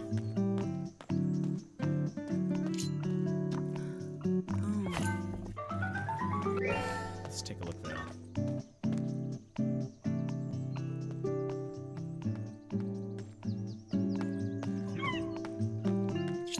Oh. Oh gosh! That was close. Let's find, let's hope I find a way past these sentries. Goodness. Hello. It's very, maybe a little dramatic. You're a burb. There's one down here.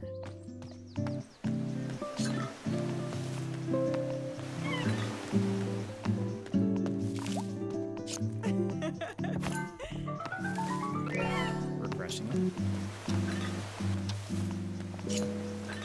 What door is this? Has a thingy.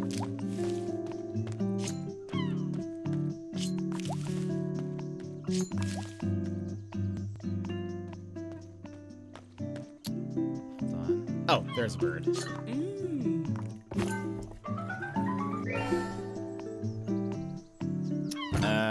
Oh. I hear you. Hello, peeps. Just don't mind me. I'm trying to find some birds real fast. Oh, it looks like it's...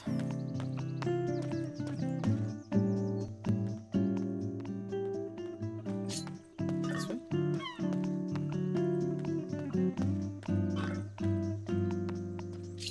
Boom.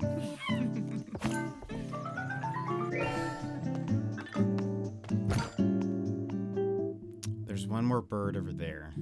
And I guess for Hermes, it's just leveling up, or it's just feeding birds, it seems like. All right, let's talk to, I assume, Zeus and... no idea. Huh? Look, honey, a visitor. Seems like anyone can just stroll onto the royal terrace these days. Goodness. I'm Zeus, and this is... oh, Hera, right, obviously. Queen of my heart. Yeah. Welcome to our humble abode. Okay. Nice to meet... Here for the motivational seminar, are you? Who's been spreading the word?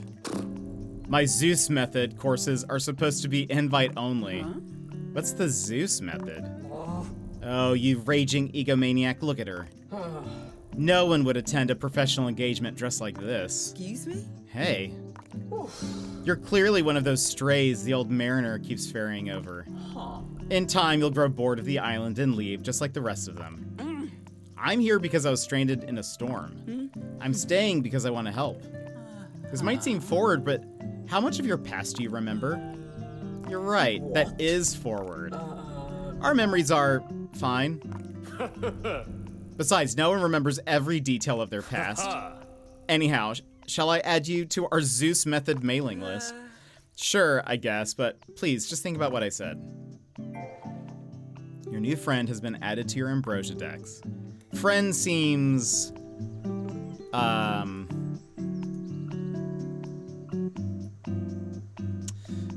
it doesn't seem fully accurate, IMO. About themselves. Are you sure you're both okay? No issues with remembering who you are or why you're here?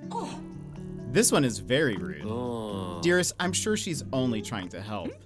Yes, something strange is... No. The only strange thing here is your insistence on asking impertinent questions. Wait, did the others send you? I've been trying to get them to visit for so long. They don't come to my seminars or my parties. Maybe it would help if we made the island look a little more inviting?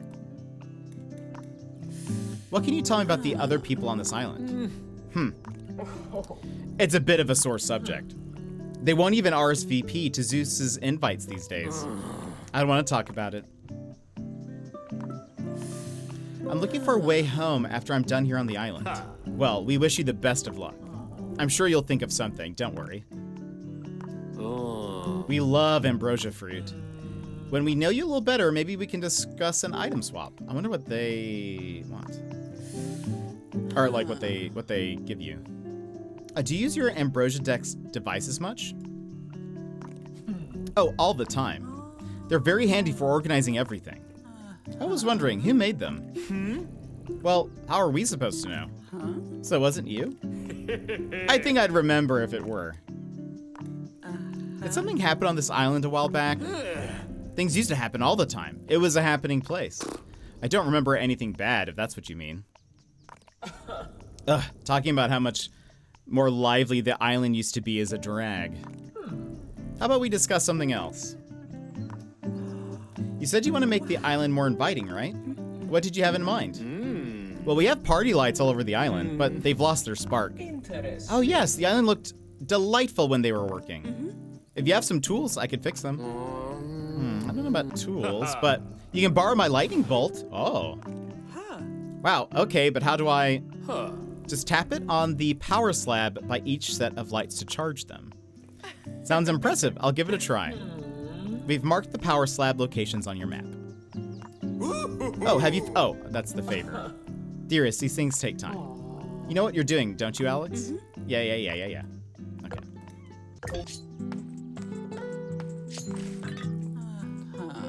So, and Raph, welcome in. And thank you so much for the 6 months. I appreciate it. How are you doing? How's your weekend going? Yeah, the voice sounds are very funny. There we go. Oh, that's a lot prettier. I'll be able to brighten up the island in no time. So I need to see if I can get a key.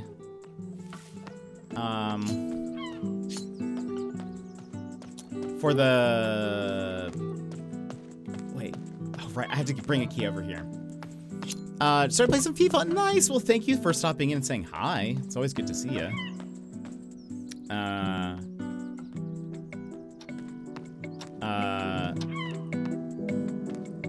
I'll tell you now. Maybe you should be back on Monday. I don't know. Maybe you should be back on Monday. For no reason. I am enjoying it. We're still at the very beginning. It's a chill friend-em up. So these are, well, we're not a Greek god, but everybody else is, and they've all lost their memories, and so we're just being friends with them, helping them with little tasks. It's very chill, very, kind of a cozy little tale so far. I'm liking it. Oh, I thought I saw some lights. Where is the thing? There it is. So right now we're helping Zeus and Hera light this place up, getting our friendship levels up with them. We're just trying to help everybody out. Let me get this fruit one here. Oh, hello. I don't think I'll be able to be here Monday because it'll be my Tuesday and I'll be in the office. No worries. Oh, right. Yeah, I forget it's that. It's okay. I'm gonna be sending you something. I did not know this was a hidden passage. I'll be sending you something then my Monday. Or you'll see it. You'll see it around. It's fine. Don't worry about it. Don't worry about it. Okay, I need to look for more platforms that I can open up secret passageways. There are a bunch of lights at the front. Very intrigued? You'll see. You'll see. It'll be fun. But I hope you enjoy some FIFA. And the rest of your day. We're not going to be going for very much longer. We'll probably just turn on a lot of these lights, and then we'll stop. Give me fruit. Today was just going to be a short one. Yeah, we'll probably just go for another like 5-10 minutes.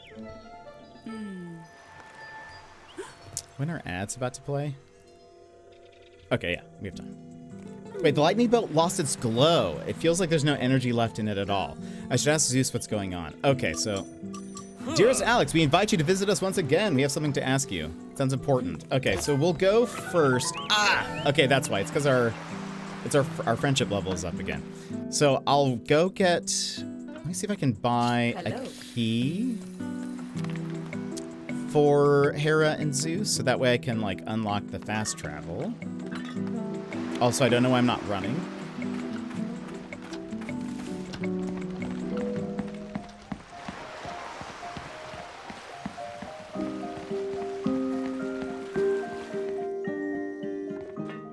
Hello. The atrium? Yeah, I think it was... Okay, bye.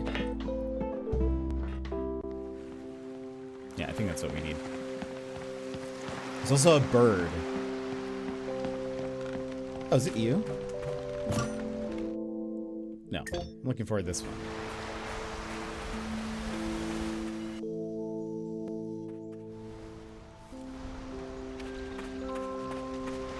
Hello, crab. There you are, right? Are you who I need to talk to? Would you like a snack? Oh, I've run out of bird food again. Hey, there we go. Perfect.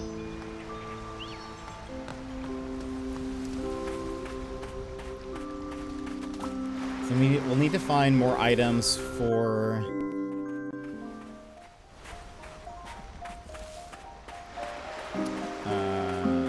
Hermes.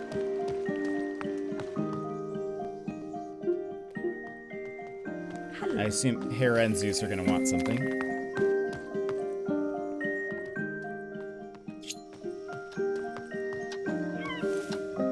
Is it up this way? I've forgotten.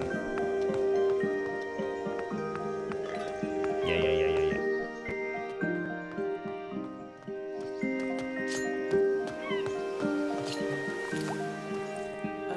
I think that's one of the portal doorways Hermes talked about. I should take a look. Because now I have a key. The symbols match. I wonder if this winged key will work? Yes. Ooh.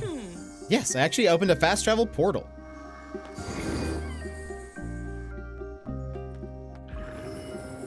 Dope. Okay, perfect. Here's what we'll do. We'll go back to my home. We'll pause there, and then we'll stop for today.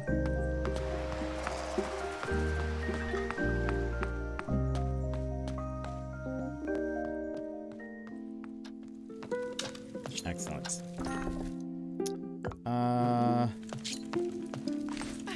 Wait a minute. You saved at benches. Yeah, there we go. Perfect. Alrighty, friends. Thank you so much for being here. Thank you for hanging out with me today. Very much loved having you guys chat and play some Picross with me, as well as it was fun having the dev show up. That was very exciting. We love that.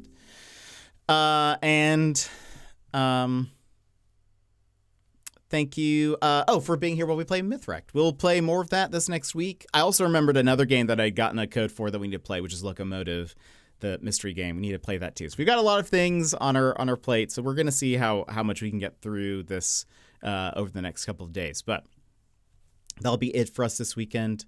I'll see you guys on Monday. I hope you guys have an excellent rest of your weekend, and I will see you guys next time.